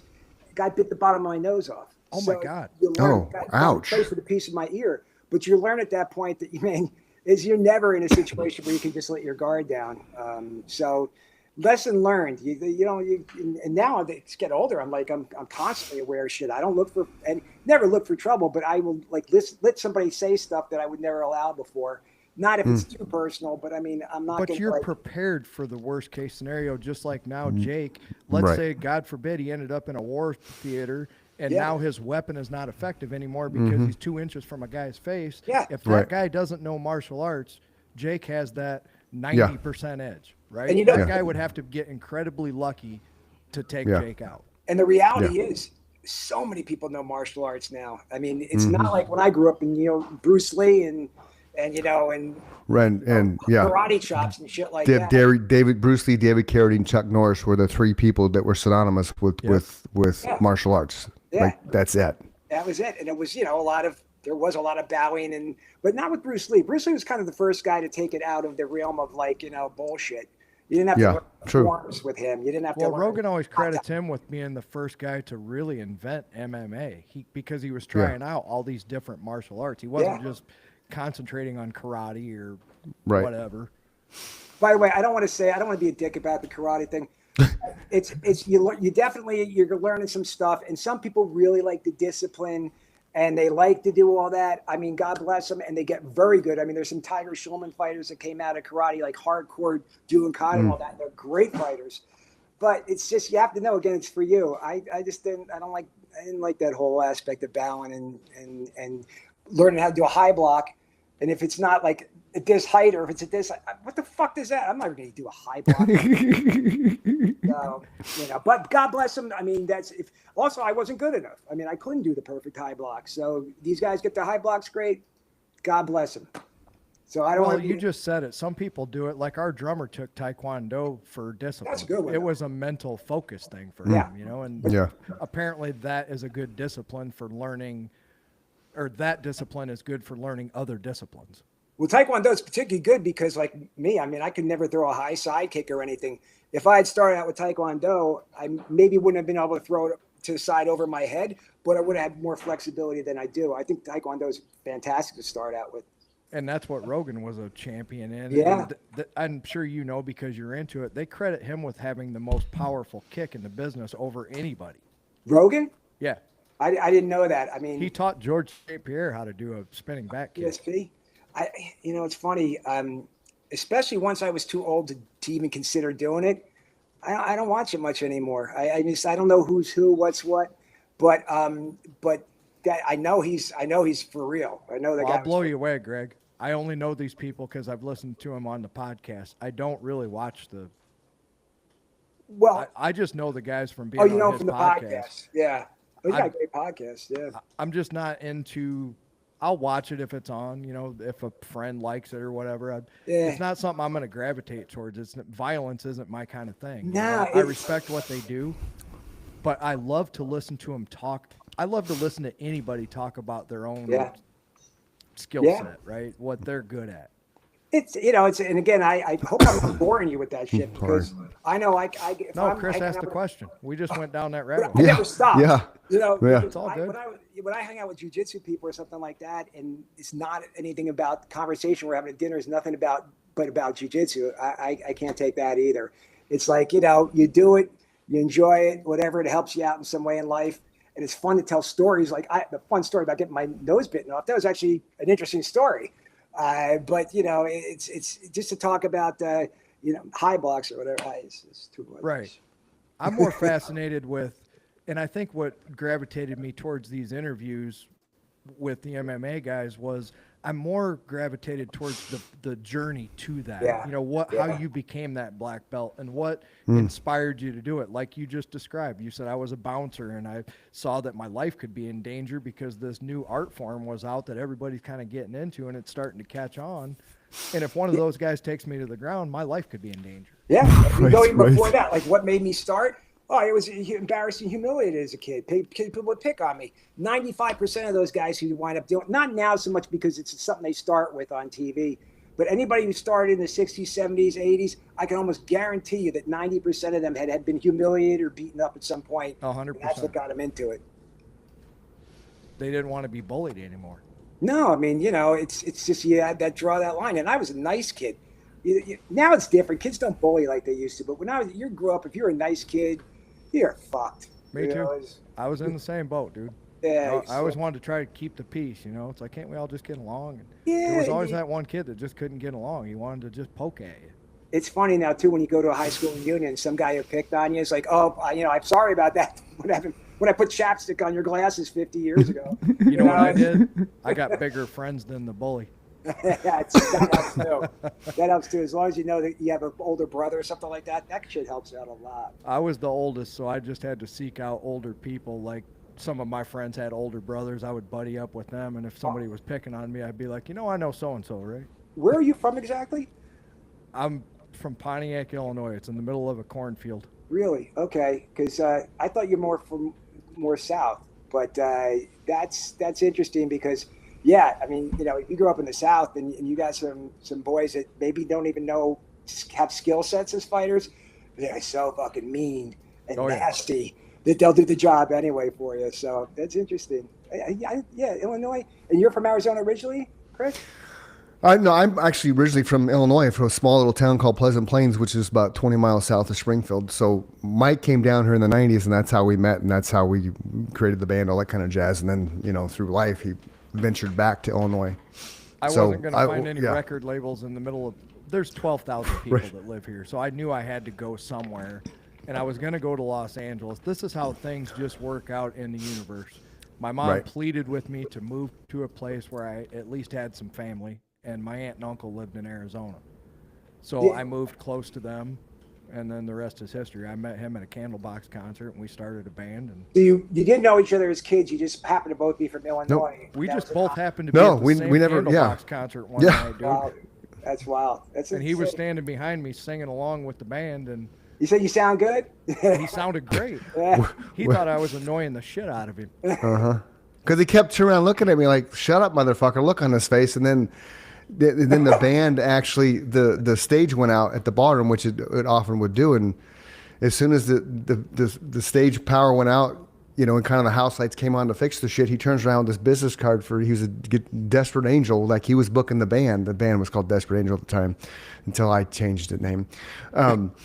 And so he's like, "Are you a singer?" I'm like, "Yeah." And there you go. What of it? I mean, that's all it took, man. I mean, that's all it took. And then we hung out a couple days later, me, him, and Scott, and had some beers at a bar. Went back to Scott's place and just jammed. And I walked in the door with I don't know what you would call it, like a satchel with 1,000 different poems and lyrics and shit. And they're like, "Okay." And that was all it took. It was one of those things. Looking back on it now, we were meant to be there. We were meant to be. He went to the show by himself. Yeah, I was there with. anybody. Yeah, I was with Nicky, and I just happened to be standing behind him. And it was Candlebox's first tour. That the bottom first was album maybe blew me away, Greg. I Right. was like, I couldn't find anybody to go, and I'm like, fuck it, I got to Yeah. see these guys because I always Yeah. wanted to know when an album is that good. I'm like, can they pull this shit off live? But, yeah, I had to know. right. I hear you, and it's just interesting that, so your initial sense was that he was kind of a dick because he was singing. I loud?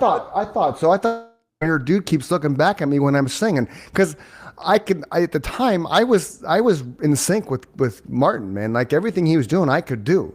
That was my range. So I wasn't out of key. I wasn't flat. I wasn't sharp. I was just, he would start singing fucking far behind. I'm right on with him. The whole That thing. In kind fact, of I could voice probably, is what I was looking for. Right. To the Well, music right. that I was writing. right. And It's I could awesome. probably hold my, because I had this, my superpower from a singer. I can hold out notes for like 45 seconds. Like, I mean, I could hold that shit out in key without breaking, without cracking. God bless. So when Kevin would hold his shit out, I would hold out a little bit longer. And those are the kind of looks that he would give me, like, you know, just kind of like motherfucker. But he wasn't, it thinking wasn't a this dude was motherfucker. good. It wasn't a motherfucker. It was like a holy shit, this fucking guy, which I wasn't reading it like that because I'm just fucking love Candlebox. Like when Candlebox first hit the scene, man, that was it for me. I'm like, first fucking note of Far Behind. And then when I listened to the whole song and then I went and bought it so I could see the lyrics, I'm like, that's it. These fucking Blossom, guys. Change, Arrow. These fucking guys. Just because, I mean, it's just nonstop. And they came out with Someone Got an Arrow. And that was the first song that was just fucking powerful rocking. And it's, you know, and so I started singing that, and that's when the looks started coming, and I'm like, wow, okay, interesting. What the fuck? Well, can you imagine what this? You guys would probably not be together now if you had said, "Who the fuck?" We were you wouldn't have looking been. at? No, Who are you we fucking wouldn't have looking been. at? So Which that's is- what I'm saying. That's that thing. We were meant to be at that place in that time. I mean, you think about the world and the universe and all that kind of shit. Yeah. Right. But in the moment, you don't think like that. No. So we were Creed before Creed was discovered. That's who we were because we were in the Jim Blossom's Refreshments, Right. kind of I called it Timpy Jingle Jangle shit. Dead Hot Workshop. That was what was But at being the same discovered in time, Arizona. Right. Nirvana. Oh, Which yeah. is definitely my. Right. He's I'm a talking Django. specifically Arizona. Yeah. Right. I'm talking. This was the Arizona sound. So we weren't. Correct. There was no grunge in Arizona. It was I called it Timpy Jingle Jangle because it was just fucking candy ass pop rock. Right. I would say that on stage. Like He- I wasn't shy, man. That's funny. So we'd play with, you know, anyway. So we were what the only way to explain it, because I mean, you heard our intro song, and if you listen to the episode when it's done, you'll hear our an exit song, which is another song we wrote.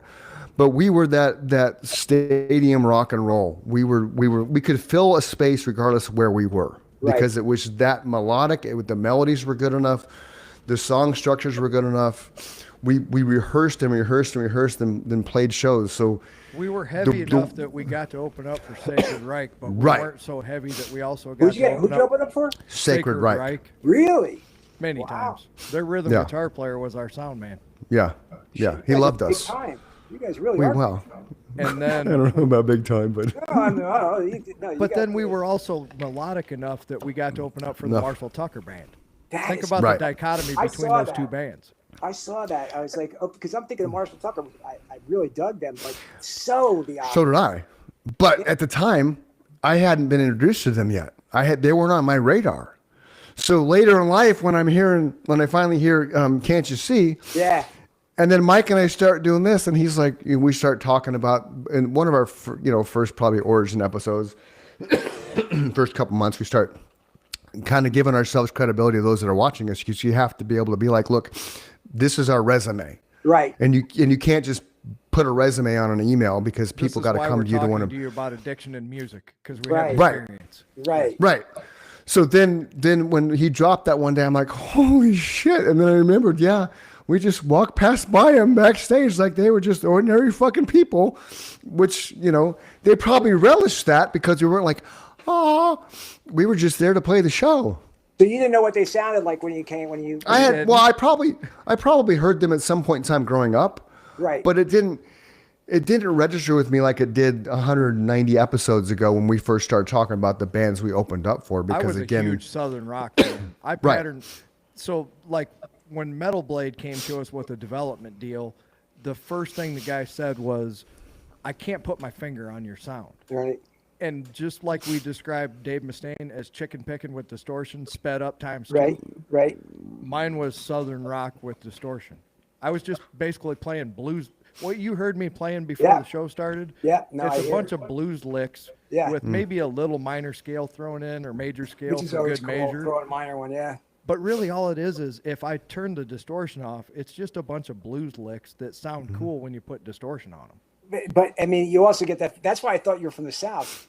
More Right. Than, I thought you were. But South I of grew up, that I cut because- my teeth playing Skinnerd and Yeah. Molly Hatchet and Allman Brothers and Yeah.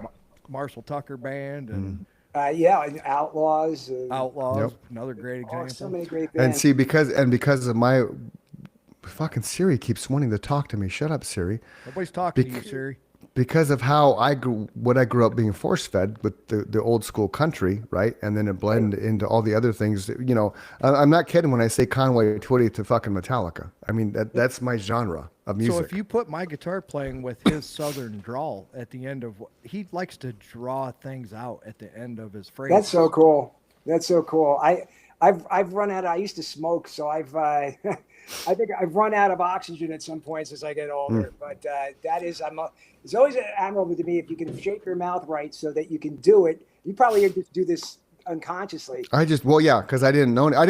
When my first band was a garage band, Disturbed. Yes, I'm the original lead singer for Disturbed. I can claim that. And then I had a bridge band between Disturbed and Nemesis. Wow. That was called Andalusian Dog, which really was just four musicians kind of just hanging out, being friends and playing music. Yeah. Right. Thank you. I came up with that as well. Came up with Disturbed as well and Nemesis. I named all the bands for some reason. Wow. But so when I met Mike, I didn't know how I sang, how I sounded, because you never know. As a singer, you're insecure. You know, that's like, I remember watching this thing with on a documentary about Temple of Dog, the homage to Andrew Wood, right? And when Pearl Jam and Soundgarden got together for that album, and the bandmates in Pearl Jam, when they're interviewing them and they're watching the video for Hunger Strike, and at that point in time, it dawned on them, oh yeah, our singer's good too. Like Chris Cornell is fucking Chris Cornell. Right. But then they just kind of realized that, oh shit, our singer's pretty fucking good as well. Yeah. So, but as a singer, nobody's walking around after a show saying, wow, Chris, you're amazing. Wow, Chris, you're amazing. You don't get that. It's just like good show, right? So for a singer, you always have that thing in the back of your head that you're not as good as you think you are, because you have to have that arrogance. We've talked about it before on the show. You got to own that space. You got to be a narcissist in some level of what you do as a lead singer, because you're the front door. If you're not opening that door to the band, fuck you, you're not going anywhere, right? Yeah. You're not. And I never realized that when I was playing in Nemesis. Mike will tell you all the time when we would be in arguments or debates and stuff like that, let's shut the fuck up, let's just go play. That's all I want to do is go play. I just wanted to go play. Right. Whether it was in the rehearsal, whether it was on a show, I just want to go play. Fuck everything else, just go play. Yeah. So for me, I hadn't done lessons and shit yet. I hadn't really honed my craft. I was just jamming to jam because I got so much joy out of it, and the world stopped. That's it. No matter what was going on, the world just fucking stopped. I stepped into Scott's place for rehearsal. That was it. For 2 hours, nothing else fucking mattered. No. When we got to the gig at the show, wherever we were playing, as soon as I pulled up in the parking lot, that was it. Nothing else fucking mattered. We had pagers. We didn't have cell phones and shit. I fucking shoved my page in my bag and ignored it. I could give a fuck. I'm here to do this. This is why God put me on this planet. Yeah. I'm here to perform, period. Whether you like me or not. And then, later you realize that people do like you because they keep coming back to the show and shit. But we always said none of us ever kick your ass. Right. None of us ever had the aura of arrogance. We just had the aura of, we're musicians. We're in this space and time. We got 20 minutes, 30 minutes, an hour, whatever the fuck. We're on in this space. I period. never say that we said that we were good. We said we were well rehearsed. Mm-hmm. That goes back to what we were talking it's about. It's up to you to tell me if we're good or not. Yeah. That's in the ear of the beholder. You hear of the eye of the beholder. Music is the ear of the beholder. Yeah. I'm curious with you guys. I was talking about this with somebody the other day. How do you know? It's twofold. How do you know if a guy tells you you're great doesn't mean it? And how do you know I have trouble going up to people after a show, even if I thought they were great. I feel kind of goofy going up to and say, "Hey, you were great, man," even though I mean it. What do you guys? How does that dynamic work with you? I'd be curious. I never really heard that shit because I would get off stage and I would go do what I was going to do. So I would hear people say, nice show. Hey, you guys were good, shit like that. But it just kind of, the only compliment that I ever really took and that ever really stuck with me was I had a chick when I was acting that was like, think of the greatest female actress in the world right now. She was that in our theater department. She was like that chick. Like every play that was produced, they wanted her in it. Right. I walked off stage one time and going through the backstage to makeup, and she said, "You have a really good stage presence." That stopped me in my tracks because as an actor, you know what that means. Yeah. No. Right. So from that point on, from an acting standpoint, I knew, okay, I got that. So I assumed it would carry over to music, but I didn't really know because, again, I wouldn't sit around for accolades. Mike, on the other hand, would hang out, and I know he wants to say something. Mike would hang out after all the shows and shit, more so than I would because I was married with a kid. So I'd hang out for a little bit, but then I'd bounce. But But Mike would just do they think you're a dick for like not like doing anything? go ahead, Mike. Talking to people? That's a good segue. Sometimes. Yeah. Yeah. Well, it's, you know. But all you have to do is explain why he's yeah, not there. I got a wife and kid. I never had that explanation. I don't think I ever really gave it too much thought from the people who were in the crowd. I just tried to act like I wasn't stuck up, you know. Yeah. You just say thank you. I agree with what he just said. It always would stop you dead in your tracks when it came from another band. Yeah, When that's the guys in the other band would say, "Hey man, I love your sound," or "How do you get that sound?" or "I love your singer or your drummer." When it was another musician stopping you yeah, to Right. make sure that you understood how good Yeah. you were, I always took the time to listen. yeah, You know, we didn't do fist bumps back then, shake their hand. yeah. It's You know, better. say, "Hey man, thanks a lot." Hang out, listen to their band or whatever. You know, I always tried to pay it forward in the community because Right. this is a conversation I had the other day too. I didn't get into music to meet chicks and Right. Yeah. to do Neither did drugs I. and to get I don't drunk. know either. Yeah. What drew me is I went to see Rat first. No, I went to see Poison, and they were good. But when I went to see Rat the first time, they had such a spectacular stage show. I was like, that's what I want to do. Yeah. You know, I was already just starting to play guitar. I didn't really know what you could do with it. And then I saw it with my own eyes when I was about 15 maybe. And I'm like, that's it. That's what I want to do. They look like they were having so much fun, and the lights and the sound, and it just, that's what drew me in. So when that compliment came from somebody that had put the amount of work that we had put into Yeah. it, that means something. When You know, to hear you say it when you heard our song, "Hey man, that Yeah, sounds really no, good." that's- That means something because you've been there, done that. yeah, and Yeah. that And I, was- yeah. Mm-hmm. yeah. Yep. My story was, you know, who Bernadette Peters is the she's like a big Broadway star. Yeah. Yeah. And, I know the name for sure. Yeah. Broadway star and incredible voice, like renowned for incredible voice all around the world. Her husband was a friend of mine. They come to one of my shows, and afterwards she comes up to me and says, "You're a great singer." And I said, I mean, I'm a rock, I do some rock, you know, whatever. And she goes, "No, you're a great singer." That thing has kept me going for all these years because she's telling me I'm a great singer and she's acting like she really Right. means it. She didn't interrupt me. If she just said the first time, "You're a great singer," I'll thank you. You know, if she said it twice, that's where like that is good for me Yeah. forever.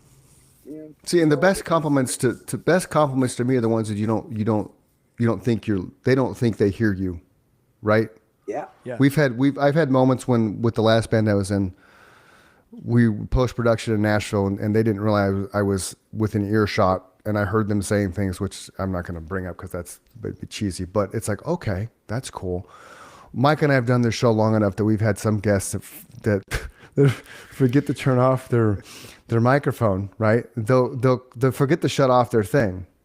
So, and they'll spend 15 minutes just showering us with accolades without us realizing it.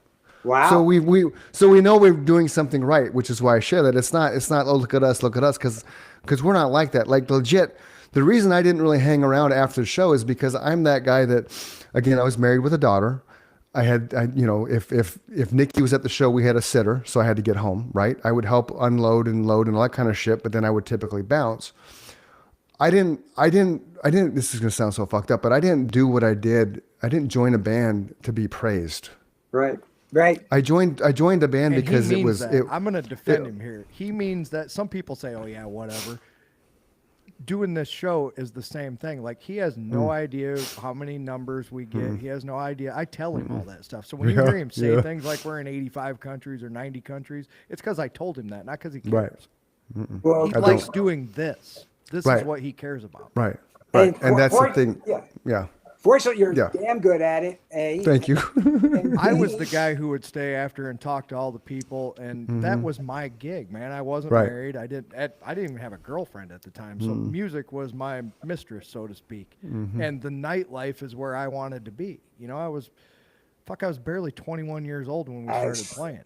That was, I mean, it wasn't the reason I got into it, but boy, was that a good time. Oh, But see, and that goes back too to why I didn't write songs about getting laid, getting stoned, partying, because that wasn't what my life was. Everything Right. I wrote the song. Do we close this when the show ends? It's Listen to Your Sin, right? correct.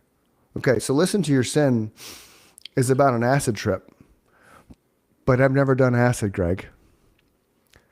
I didn't know that Okay. for 30 some years. Okay, This but podcast that's taught me that.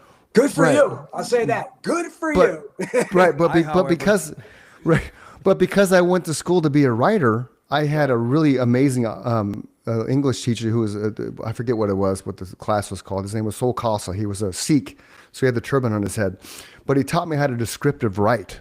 Right. So in learning how to be a descriptive writer, that opened up my lyrical ability like you wouldn't believe, because it wasn't just, Johnny was a schoolboy, line, whatever kind of, it opened it up to where I could describe shit. So the more I learned from this teacher, professor, whatever, my grades would improve because I got more and more descriptive writing out of it. I think it was a descriptive writing class, but that completely took the trajectory of my lyric writing to a whole nother level. So even though I never dropped acid, I could put myself in the position. I probably was watching a movie or something or a TV show and somebody was tripping. I'm like, and so the lyrics just flowed because that's how they would just do with me. Yeah. And so it just created. But that's why I loved music so much, because it was the acting part. No matter how my day was, if my day was fucking terrible, it didn't matter. I walked on stage. I was the Iron Dog. That was my stage performance. My stage, not performance, my stage ego. Persona. Right. Persona, yeah. So it was acting, it was writing, and it was singing. Right. And everything came to the whole world collided for me right there, and that was my joy. That's where I wanted to be. That was my sweet spot in life.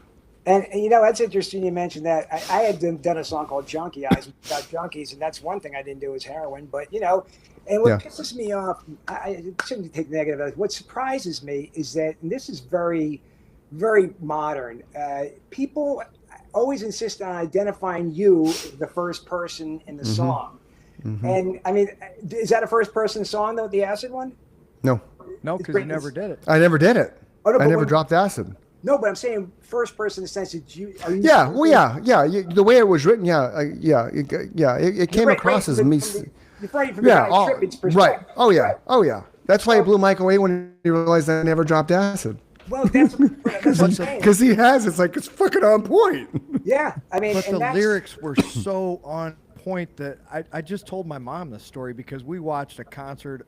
My very first concert in Arizona was with a different incarnation of this band. Right. But that song was in that show.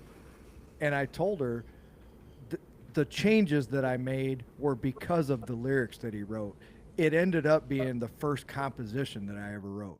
The first song that you heard, Free Man, right. That's as close to AC/DC as you're ever going to get. I wanted a song to open the show that wasn't hard to play but blew people away. Right. Right? How do you do that? Use 3 chords. So it's E, G, and A. That's it. I think there's a D in there. There's 4 chords in the whole song. Well, that's how many But great songs. Yeah. Listen to Your Sin required a story. And I knew it, right? Freeman's a story too, but it's a different kind of storytelling. Right. Right. Listen to Your Sin, it was drawn out. It needed to be told in sections. So there's like 3 independent sections to that song. And you can hear why when you listen to the lyrics, because the story evolves as it goes along. Yeah. I guess that's one thing that makes me nervous is I really don't like to, I mean, some of the songs come from my experiences, but almost always I'm changing them to something else. And I write a lot in first person and people are thinking you're that guy. And it's one thing if it's like, oh, that's just, they can think whatever they want, but when they hold it against you because you're writing about a character who's not a good guy. That's the word right there, Greg. Right. You have to describe it as it's Character. a first person, but it's written from the first person of this character. Yeah. Right. It bugs me that people don't always get that, and especially today. I mean, with the sensitivities. Oh, you're a bad. I mean, I first heard this when Geraldo, and I've known Geraldo a little bit over the years. He's a good guy, but I remember he had a show and it was on Guns N' Roses, and I guess they did some song that was supposed to be real racist or whatever, and he was just equating them with the guy, or take a Randy Newman if you know him. I mean, this guy will Yep. write songs from the Klan's perspective. Yeah. How would he get away with it today? Everybody would say, like, "Oh, you know, that's unacceptable." So that kind But- of shit bothers me. Right. But see, that goes back to my statement earlier where music to me was acting, writing, and singing. So every song that I wrote, as I sang them, I became that person on stage. Exactly. So you know what I mean? So like our set started out with 3 songs nonstop, back to back to back. yeah, So by the time we were done, the crowd was either out the door, fuck these guys, or sitting there with their hair blown like, holy shit, this is not who I thought I was coming to see. yeah, And 9 times out of 10, it was, holy shit, this is not what I thought I was coming to see. And then they kept coming back and kept coming back. So we started playing bigger and bigger venues, and you know what I mean? But that was the thing. So it was the character. And I'm that guy that I was pissed off when David Draymond talked about Down with the Sickness, how his mother really didn't abuse him. Fuck you, dude. You just crushed millions of fans who related to you specifically yeah, because of that part in the song where your mother's beating your ass. yeah. I related to him because that's how I grew up. So I was never the guy that would tell you what my song was about. I would introduce him. Listen to your sin. I would say, tomorrow doesn't understand. Yesterday will never be again. I want you to take a moment and listen to your sin. And then Mike would hit the fucking good. I just got chills. Mike would hit the guitar chord, and and there it went, man. I heard That- the intro in my head. Yeah, so I would inject my little lyrical lines, my poetry, in between songs and shit because Right. I wanted to be a writer, which Right. is why Morrison was such an appeal to me as an artist and a frontman. So was Bono and so was Vedder, because these 3 people, Yeah. they knew how to captivate a crowd. They knew how to write. They knew how to intertwine melodies. They knew how to use their voice and their creativity to fill those spaces in time, because you have so much dead space between songs. You know what I mean? If you don't get applause, you have to fill that space with something. You know, and if you just get a little applause, you still have to fill the space with something. If you get a roar of applause, once the applause is gone, you have to fill the space with something because you have to get the next song underway. So I learned how to interweave my little nonsense shit. Like I would say stuff like the middle word in life is if. So You know. you would. So in other words, because I've gotten to the point where I'm so many times I have to do acoustic stuff, and then I have to say something about some of the songs. Right. And I'm always, you know, I hate to rehearse shit like that. I like to come off the cuff. And I never sometimes rehearsed it. I never what the fuck rehearsed. wrote Yeah. about. That's I what never made rehearsed. it brilliant. He didn't Yeah. rehearse it. I didn't rehearse it. I In was so practice, well. We yeah. would know how much space there was going to be there, roughly. Right. And Yeah. Chris would literally have the microphone in his hand. He'd be walking around while we were not playing. We're talking, and the next song hasn't started yet. And he wasn't like going, I'm going to say this. It was, he would just mimic that amount of space. And when those moments would happen on stage, the thing that made them brilliant was they were completely off the cuff. Off the cuff, yeah. We never knew what he was going to say. Yeah. And you hear some of these bands that like you think, oh, they're saying something with a great amount of pith in it. And then you realize that if you see them again, they said the same exact thing at the same Right. exact time. The only line that was always repeated was what I just did about Right. if tomorrow doesn't understand, But yesterday I will never always be equated again. that as being Right. part of the song. Right, Yeah. right, and If that we was recorded that now, that right. would be the intro to the song. yes, yeah, Yeah. because that was a poem I wrote. Tomorrow doesn't understand, yesterday will never be again. So take a moment and listen to your sin. That was a poem that I wrote, which from that poem I think evolved a song. For the song, right? Is it like that on the album? No, we never we we never never got to recorded, record that man. one. Really? Yeah, a lot of what you you're gonna hear at the yeah, end yeah. of the podcast is a demo that we recorded in my apartment on an 8-track Tascam reel-to-reel player. Why do you call it a demo? Because I'm curious. Because I used to do demos. Because I know how it's supposed to sound Yeah, in the yeah. end in my head. I was also the recording engineer and the producer for all this stuff. right. Chris and I I credit him with having the idea for the bullhorn before Stone Temple Pilots did it. Because in Freeman, there's supposed to be a guy singing into a bullhorn in the middle of some of those. Like And we I had were a gonna megaphone. blend those I bought a voices together. megaphone. Yeah, I actually bought a little tiny megaphone, and I would go on stage, and the mic would be like this, and I'd have the megaphone. I'd be far away from the megaphone at He the did lowest that setting, before Wyland ever thought of it. just to have the sound. Well, I can't imagine that you guys aren't going to like croak without having done that album, though, are you? I mean, isn't that Well, that's kind of how this whole thing started, because I would write him lyrics, like I need music for this new music because Mike and I mean you've watched the show, so you've probably heard us talk about the fact that I could give him a sheet of lyrics, and the next day he'd come back and he would immediately be able to capture what I was writing. So the whole concept behind this was to do this thing, but then go to where we re-record all that stuff in today's world. The only difference is that, vocally it's not going to sound the same because I can't sing the way I sang back then because I just can't. I'm 56 years old. Back then I was what, 23. There's a difference, right? We reconnected with our bass player, William Richard Carr the fourth. Hello, William. And I thought forever he was pissed off at me for leaving the band, and he was pissed off at me for a while, but now he's over it. But so that's the kind of thing. The whole concept of this was I wanted to lay down music because it was the Nemesis was the one band I wish I never left. It's the one thing in my entire life. If I had to pick one item that I don't want to say regret because my life is my life, but if I could make it different, I would have been I just need a break.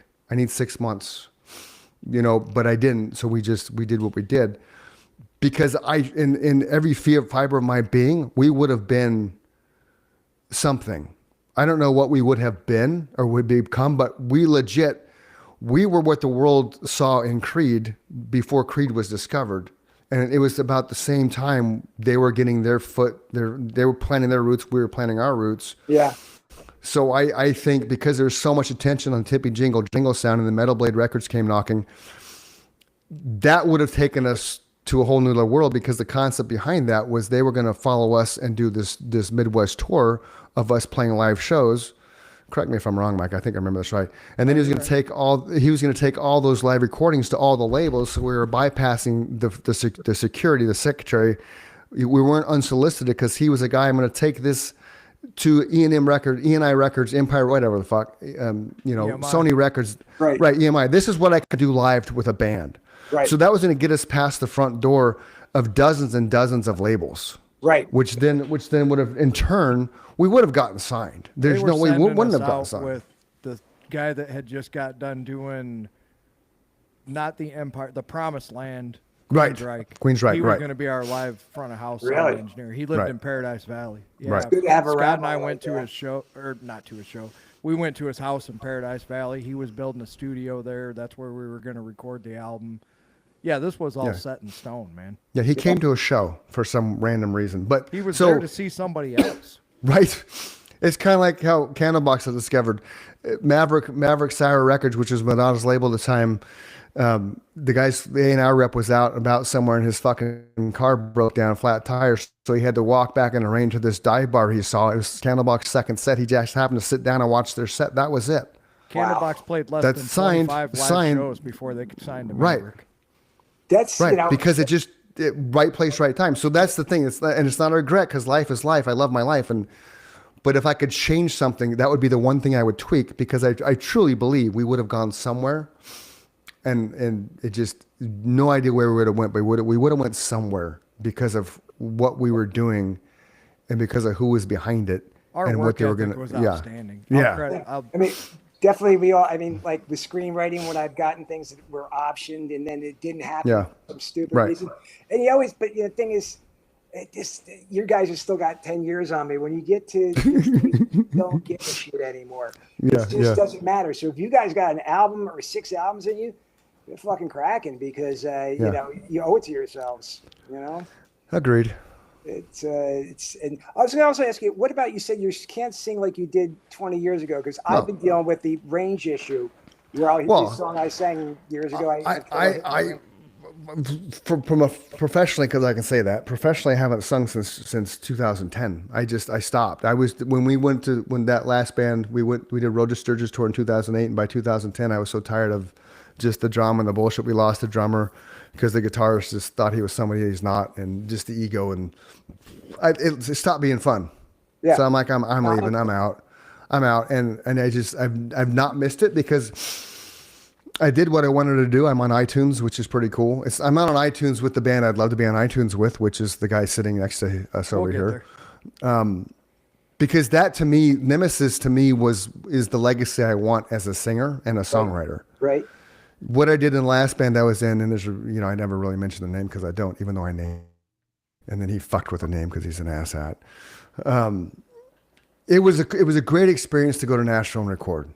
Like we were in Dolly Parton's studio, right? Our producer was Tony Migliore, who was the piano player for I don't remember the band. It's Bye Bye Miss American Pie. That guy, whoever that. Yeah, Don McLean. There you go. So he was Don's piano player, who was attached to Robert Metzger in Nashville, who was attached to Elvis on some ways and all that kind of jazz. So we ripped 12 songs in 12 hours at Gravity Studios, and then we came back a month or so later and went to George Strait and Alan Jackson studio in Brentwood, Tennessee, and ripped off the other 8 songs.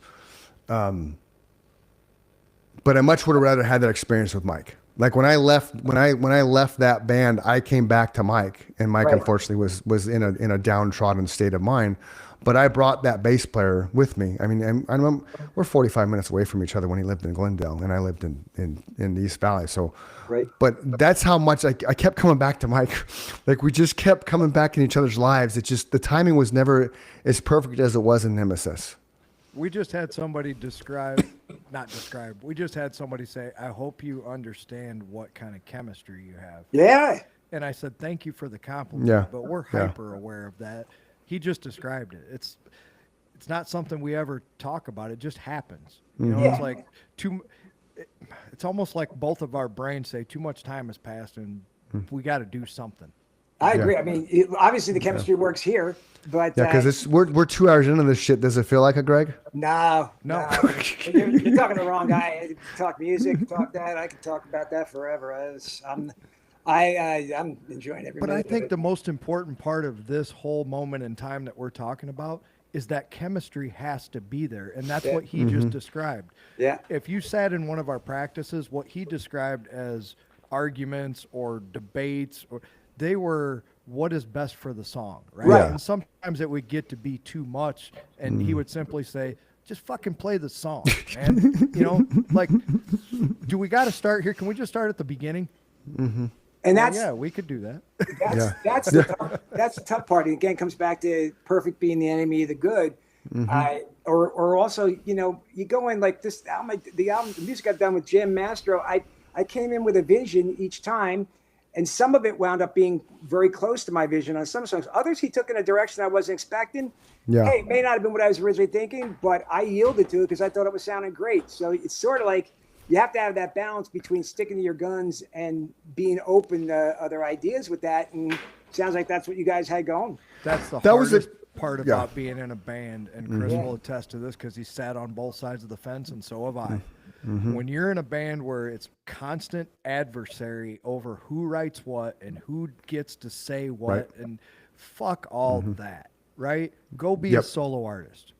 But did you like what they wrote, or that's the whole key? If you don't like it, well, see, that's right. See, that was the nice thing about us. Nothing I wrote they didn't like. The only time there was ever a debate over a lyric was in one of our songs where I said "goddamn," Jesus Christ, yeah. Oh yeah, nothing, man. I don't believe in Jesus Christ. I had a line saying, "I don't believe in Jesus Christ," because I'm nothing, man. I'm nothing. I don't believe in anything. I don't believe in social praise. I don't believe. Well, I can't start there, but there was a line, there was a lyric that said, and I don't believe in Jesus Christ. I don't believe in the afterlife. I don't believe of the coming man, you know. That pissed Scott off. So Mike, unbeknownst to me, I didn't know about this till podcast. I was a great moderator. Right. So Mike had to kind of sit him down and explain to him, you got to understand, it's not that Chris doesn't believe in Jesus Christ. I believe in Jesus Christ. Right. But the Nothing Man, the character wasn't. Yeah. But the Nothing Man didn't believe in Jesus Christ. The Nothing Man didn't believe in anything because he's Nothing Man. So that was the difference. So once Mike explained that to Scott, then Scott backed off of that because he understood it was appropriate for the song. It's kind of like how Creed, this is what I equate this to. Creed has the song What If. Scott Stapp went in and had that whole song. They remastered the song when they remastered it. They took away Goddamn. What's this life for? Whatever he says, don't want to settle no goddamn score. Yep. He took that goddamn away. Okay. I respect that because he wrote the song, But to me, you took a piece of that song away because you captured that moment in time. Because at the moment in time when he wrote that first album, he was at wit's end with his father, who's fucking wearing the big old fucking Episcopalian cross, Bible thumping. I'm knocking on your fucking door. You're gonna listen to what I have to say. You're going to hell. That kind of Bible thumping religion is what Stapp's from. Yeah. So when Stapp took that piece of the song out when they remastered it, I was like, fuck, man, because it captured a moment of angst and anger and frustration for him in that moment in time. Just because he said God damn in that song doesn't mean he's going to hell. But in his mind, because he went back to that because he had his bout with addiction and shit and he went down that dark path, I think in his mind he had to rectify that and take that away because he doesn't want that to be a living example of who he is now. Right. Respect that. I respect that. But it's just another form of addiction because now you've bought into somebody else's line of thinking. And it's people freak out when I say I don't believe in Jesus. I don't believe that Jesus was the Messiah, and neither do any of the Jewish people that live on the planet. Right. So don't, including my significant other. But don't freak out. Right. But what you said earlier when I had to step away, you referenced you find grace when you're playing guitar. Yes. That's it. That's the thing. I love that. I love that line, by the way. That's why I say I don't believe in religion. I don't believe in. There's 50 organized religions, right? Who's right? I don't have time to figure that out, and I don't think any of them are right. So that's where I'm at. It's not pertinent to the. It goes back to what I was saying about characters singing the song. Yeah. It wasn't him saying "God damn it, baby." It was that was what I explained to Scott, and I was that mature at apparently 22 years old because it took talking him down off the ledge. I said because he was really pissed. Oh yeah. Which I didn't know he was pissed. The guy's a poet, man. I said people that are poets don't always write things from the first person. They might be writing them from the first person of another character. Exactly. Right? That's what I'm saying. Or you're so limited. Chris gets to be whoever he wants in his mind. That's his freedom. Yeah. When he sits down with a piece of paper that's blank and a pen, he gets to be whoever he wants at that moment in time. Right. And that goes back to what I said earlier. That's part of the acting because every song, just from the title of the song, I knew who I had to be at that moment in time on stage delivering that performance. Listen to Your Sins character is different than Nothing Man's character. Right. Listen to Your Sins, trippy soulfully, I'm taking you down this path, this journey of I'm tripping on acid. Nothing Man's like, fuck you. I don't believe in a damn thing. There's nothing you can tell me that's going to change my mind. This is who I am. I'm absolutely fucking nothing. Yeah. Right. And the music follows suit because Listen to Your Sin is it's like a river that's winding down and it's almost like, I hate to compare it to Kashmir, but they always describe Kashmir as a song that goes nowhere, right? Right. It really just keeps going. It's the same thing over and over and over again. That's kind of how Listen to Your Sin is, but you don't realize it because of the way that Chris is singing. You really think something's happening musically that's not really there. Once again, it's only 3 chords. But it's got this cool little lick that happens in the middle of, I think it's in B flat, but there's a lick that happens before that. And then that B flat becomes C, becomes D. It just follows a natural pattern, right? Right. You don't realize it's doing that natural pattern over and over again because of the way he's singing. He described it very well. It's very free-flowing and sing-songy. Nothing Man the song is F sharp, A, B. It's very in your face, just like AC/DC. It's just a hard drive, and the drums are going on, the hi-hat's going double time. Right. And he's literally just spitting the lyrics at you in your face. Nothing better than having that kind of front man. Yeah. The dichotomy of the different kinds of sounds that I could paint with his ability to tell a story was what gravitated toward. I'm like, I heard the power in his voice, and then when like he said, when he showed up with those lyrics and I started reading the lyrics, I was like, same thing that they had when he was describing Temple of the Dog. I was like, holy shit, this guy's deep, man. Yeah. It's a synergy that, I mean, I've had that with one guy I worked with for years, but the problem is he wasn't a play out kind of guy, and that got to be a problem. I've written all these songs with him, and that's quite sort of out of my frustration with that. That's when I started writing myself, because the past he would have a chord progression, and I'd lay a melody and the lyrics over it. I realized I have to come up with my own music to do it just out of necessity, like you were talking before. But it is great because we did have that. I still like one of the songs on the album. I something we co-wrote because they still last with me because our synergy on doing that was fantastic. So There's something about writing a song yourself that's rewarding, but in my opinion, and this is probably just because that's the way I've always written songs, there's something that happens to the song when he gets a hold of it. Right. It becomes something different, but it's always better. Yeah, I heard everything you said. Thank you very much. I'm very humbled. Well, What did also, I say? I mean, it wouldn't have worked All out. If you were all the writing things. one of the other guys in the band, it probably wouldn't have worked out. You know, that's the thing. They may be great as what they do, and it's also like I can't understand the stuff about like how many songs get on in terms of like playing live or an album. Like why, if the other guy writes great songs and you have a part in it, it's like why not have that up there too? But if you're the guy who really has that skill set and the other guy doesn't realize he just can't write songs, that's where it's a problem. Well, see, and the coolest thing about Nemesis, I mean, I wrote the lyrics, but we wrote the songs. If we had got to the point where with Metal Blades, if we released the album and all that kind of shit, it wouldn't have said lyrics by. It would have said songs, lyrics, music, whatever. However we would have done it, it would have been by Nemesis. All of our names would have been named. We were a we weren't. 25% partnership. Yeah, Okay. we weren't ever. I was, because again, it sounds weird to say. I was never look at me. I'm the singer. I was a singer by accident because I tried to play guitar, I couldn't stick with it. Right. I tried to play drums, I couldn't stick with it. So, again, going back to what we talked about, it started with being a writer, and then I went into theater, and then I went into acting, and then I went to music. It all became one. I could do everything with music. Right. So That it wasn't. It literally was. the only thing we ever talked about is this is either a band or it's not. Well, We're either right. a 25% partnership or we're not. And I learned that through Led Zeppelin. One of the greatest bands that ever walked the earth was a 25% partnership. Yeah. Because of what Chris just described. Jimmy Page might have been able to play the drums. He couldn't play them like John Bonham. No, He I might mean, have been able to play the bass. He probably does. He can't Yeah. play it like John Paul Jones. And when I heard him describe that, he was like, Led Zeppelin was a sound I heard in my head that required the other three members to make it happen.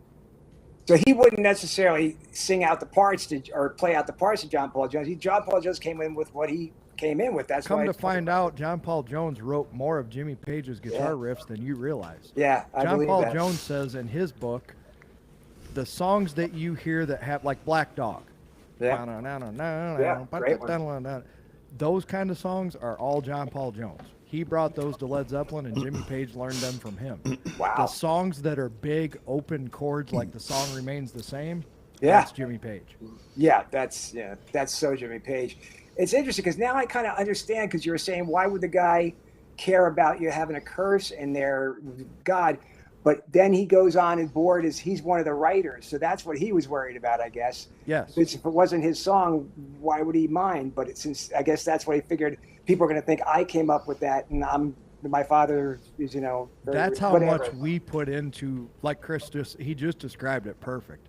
We wrote the songs together. Right. I might have come up with the riff, but when we're talking about who wrote the song, Right. the band wrote the song. We all Yeah. agreed on the final product. Yep. So Yep. the And songs Mm-hmm. came Go out ahead. of rehearsals, and then would you write the lyrics on the spot, or would you write It would depend. When I joined the band, they had music set for a certain amount of songs, and they would play them. Probably our first rehearsal, they would play one song, and then I would dig through my lyrics to find something that fit. And then when I found something that fit, I'm like, that's it. That's the song. There's other times where I'd come into practice, Mike would be playing a riff, because Mike would always get the riff for me, even though I lived 5 minutes away, he lived an hour. But he'd be in there with Scott, usually fucking around with something. I'd walk in, and the first time I did that, they stopped. And then afterwards, I'm like, don't ever stop when I walk in the room if you're playing something new. Because a lot of times that would spark a song. Vision, they were playing a song that was what's Vision now for me, but it was a different song for them. But I had these recurring dreams, and I wrote Vision based on the riff that I heard that day when I walked in, and then I just put it all together and it fit. Right. And we changed things around, obviously, because I would be like, hey, like you said earlier, you got to do the wada wada wada here more, carry that out longer, or make this shorter, is make this kind of do that. And it was weird language for me because, you know, I don't know theory. I don't know how to read music and shit. Talking It's- about yeah. all the guys participating, that's when Scott would step in because obviously being a musician, you know, nobody's a better arranger than a drummer. Right. Me too. They know how to put pieces together. It's Yeah. it's interesting because I was never capable of writing lyrics on the spot. I mean, I do sounds on the spot, but the lyrics is the one thing that would take me a long time to come up with. Music I could come up with pretty easily. Lyrics, and that's that's again you came from a journalism school, so I'm presuming again. And it's funny because you mentioned earlier what bands turned you on because of what the words were. I never gave a shit about the words growing up. It wasn't like I was just paying attention to music. But when I write the shit, the lyrics are the most important thing. Because some of it has to do with humiliation. Because if you write shitty lyrics and you sound like a jerk off, then that kills everything. And You just described my musical upbringing to a T. I never gave two shits about lyrics until I met this guy. Yeah. And then all of a sudden I was like, oh, words matter. Yeah. Oh, yeah. And especially, I mean, obviously, if you're listening to Bob Dylan, words matter. But It was knowing him, though. I guess I'm really overlooking the point. It was knowing him as a human being and how much his lyrics meant to him. Right. Is what made the lyrics mean something to me. All of a sudden, then, like you just described, not only do you not want shitty lyrics on top of great music, you don't want great lyrics, which he wrote, to be subdued by some shitty music. Exactly. So then I took it as a personal challenge to make sure that the music was what he expected to hear. Right. Yeah. You know, my challenge was always to blow him away. I wanted to see a certain look on his face.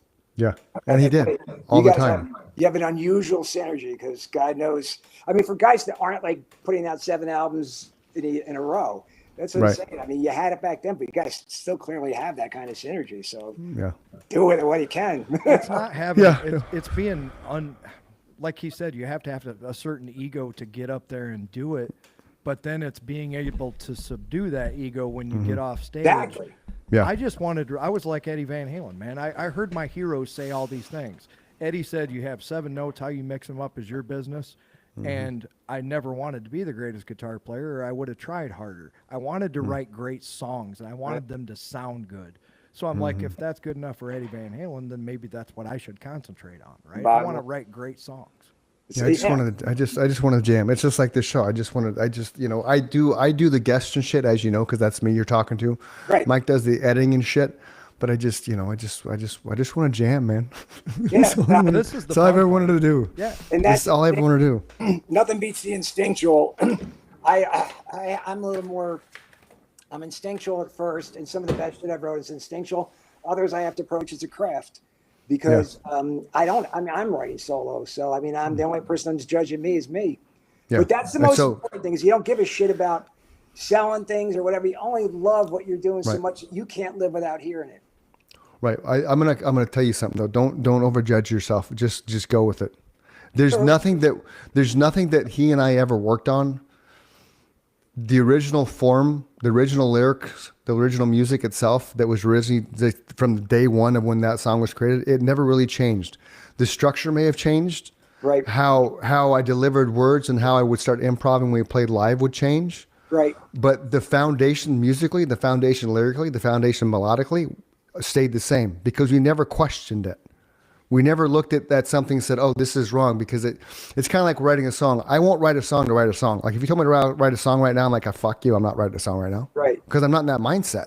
Right. Now, if I get a lyric in my head and I write, 4 lines because I write everything in ballad format because that's how I was taught in high school. Mm-hmm. If I write 4 lines and then the muse stops, I don't keep writing. Yeah, me neither. I walk away. I just because then it's forced. And I told Mike this before when we were in Nemesis, which to me was the height of my creativity writing. I was listening. This is going to blow your mind. I was listening to Goo Goo Dolls, Counting Crows, and Pearl Jam. Right. The most of the stuff I wrote in Nemesis was listening to Counting Crows and Goo Goo Dolls. For whatever reason, it was Dizzy Up the Girl, and it was August and Everything After. Right. for whatever reason, those two bands, those two albums, just opened up the floodgates of my creativity when it came to writing lyrics. And I was And then I would bring probably those. listening to Metallica and the Black Right. Crowes. That's the thing, man. That's the craziness of And so was of Scott. Scott was Right. listening to a lot of Black Crowes and Metallica. right. And but then you got Freeman out of that shit. You got the song we both loved immensely called Intervention Divine, which is this epically long poet that I pulled lyrics and words from this play I was in. And I don't like 9 minutes long. The thing was fucking roller coaster ride of heavy metal, just in your face shit. But I was listening to two of the most pop rock bands commercially successful at the time. Right.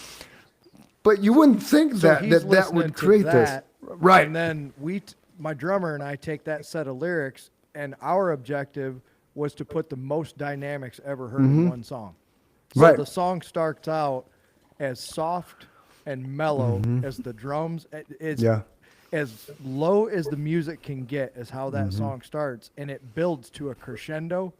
Tempo's increasing, just like Stairway to Heaven. This Yep. was my idea, was to create my own Stairway to Heaven. Yeah. Right? And I So- wanted to create my own Estranged. Yeah. You know, it's funny we too. did. It's, Yeah. it's funny because you do hear, because you're talking about listening to stuff that was different. I mean, how many times do you see like some guy who was like a heavy metal player and their favorite, guitar player was Carl Wilson from the Beach Boys? You know, it's like it I'm doesn't that add guy. up on the sound, but it's there. I'll because write it's riffs that'll there. melt your face off, but most of the time you hear me playing or Yeah. listening to music, you just describe my eclectic taste. I'll be Yeah. listening to like the Tragically Hip from Canada because they're great songwriters. Right. A lot of pop music. I blow people away with the amount of pop music that I listen to and know about. Yeah. It's because I didn't want all my ideas to sound the same. Chris just described in this 2 hours our start to finish. Yeah. We started at Freeman, which was 3 chords and as simple as you could get because I wanted to start the show out simple. I wanted to start my Right. career out simple, right? Don't fuck this up. Right. So let's not get too complicated.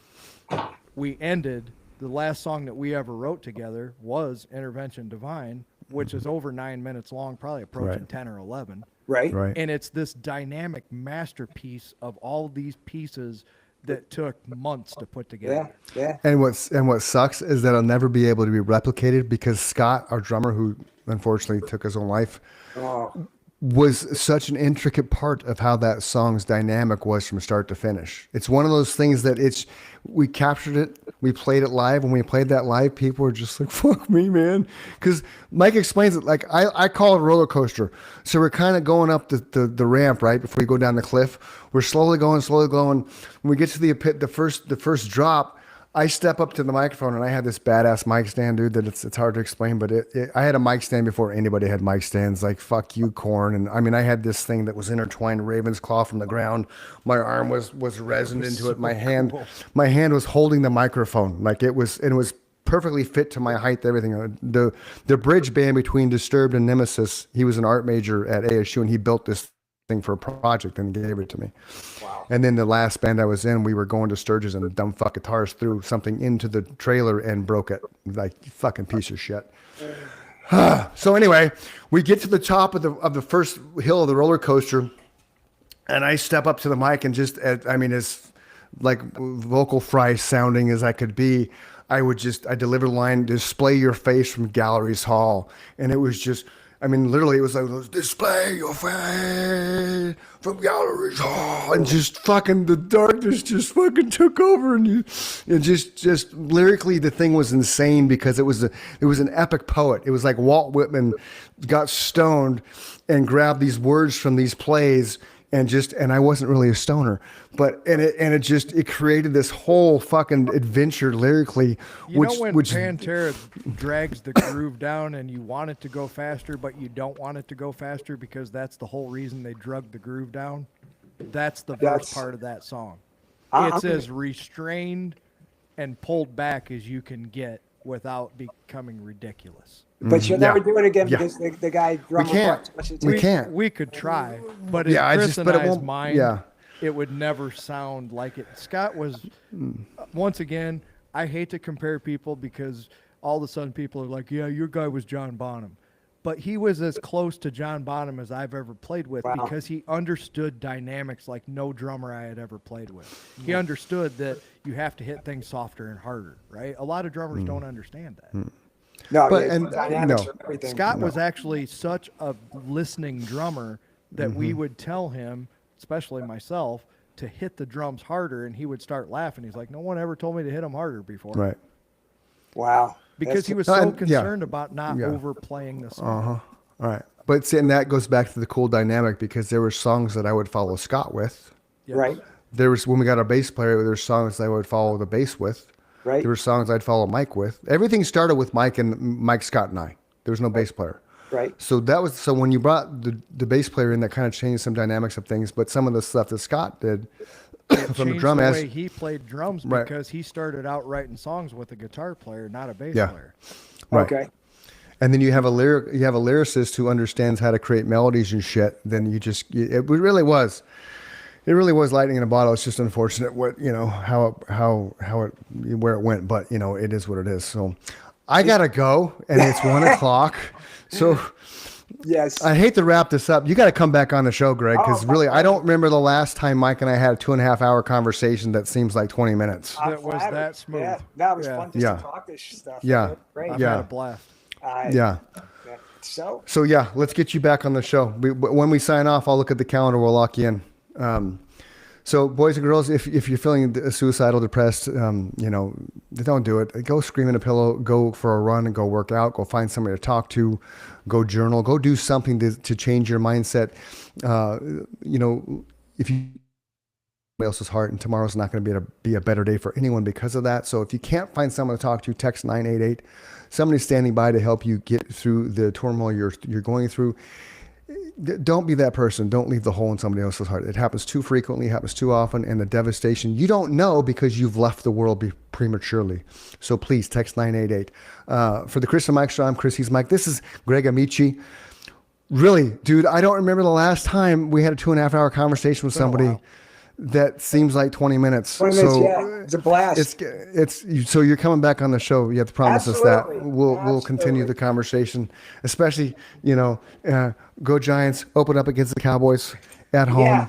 I don't know. Bring the Is pain. that home this year? It's at home. We have four primetime games, which is I heard that. But I always which- thought they always seem to start out in Dallas. we're which I starting hate. at home with Good. Dallas. You want to talk about a debut for Harbaugh? Fucking what is it?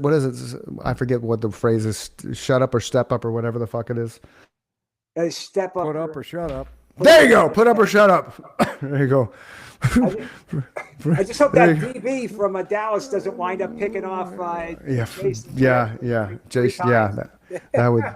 that would fucking suck. That would suck. All right, boys and girls. Till next time. Thank you very much for joining us. We'll see y'all later. Peace. Excellent, fellas. Take care. Love you, brother. Love you Thank too, you. man.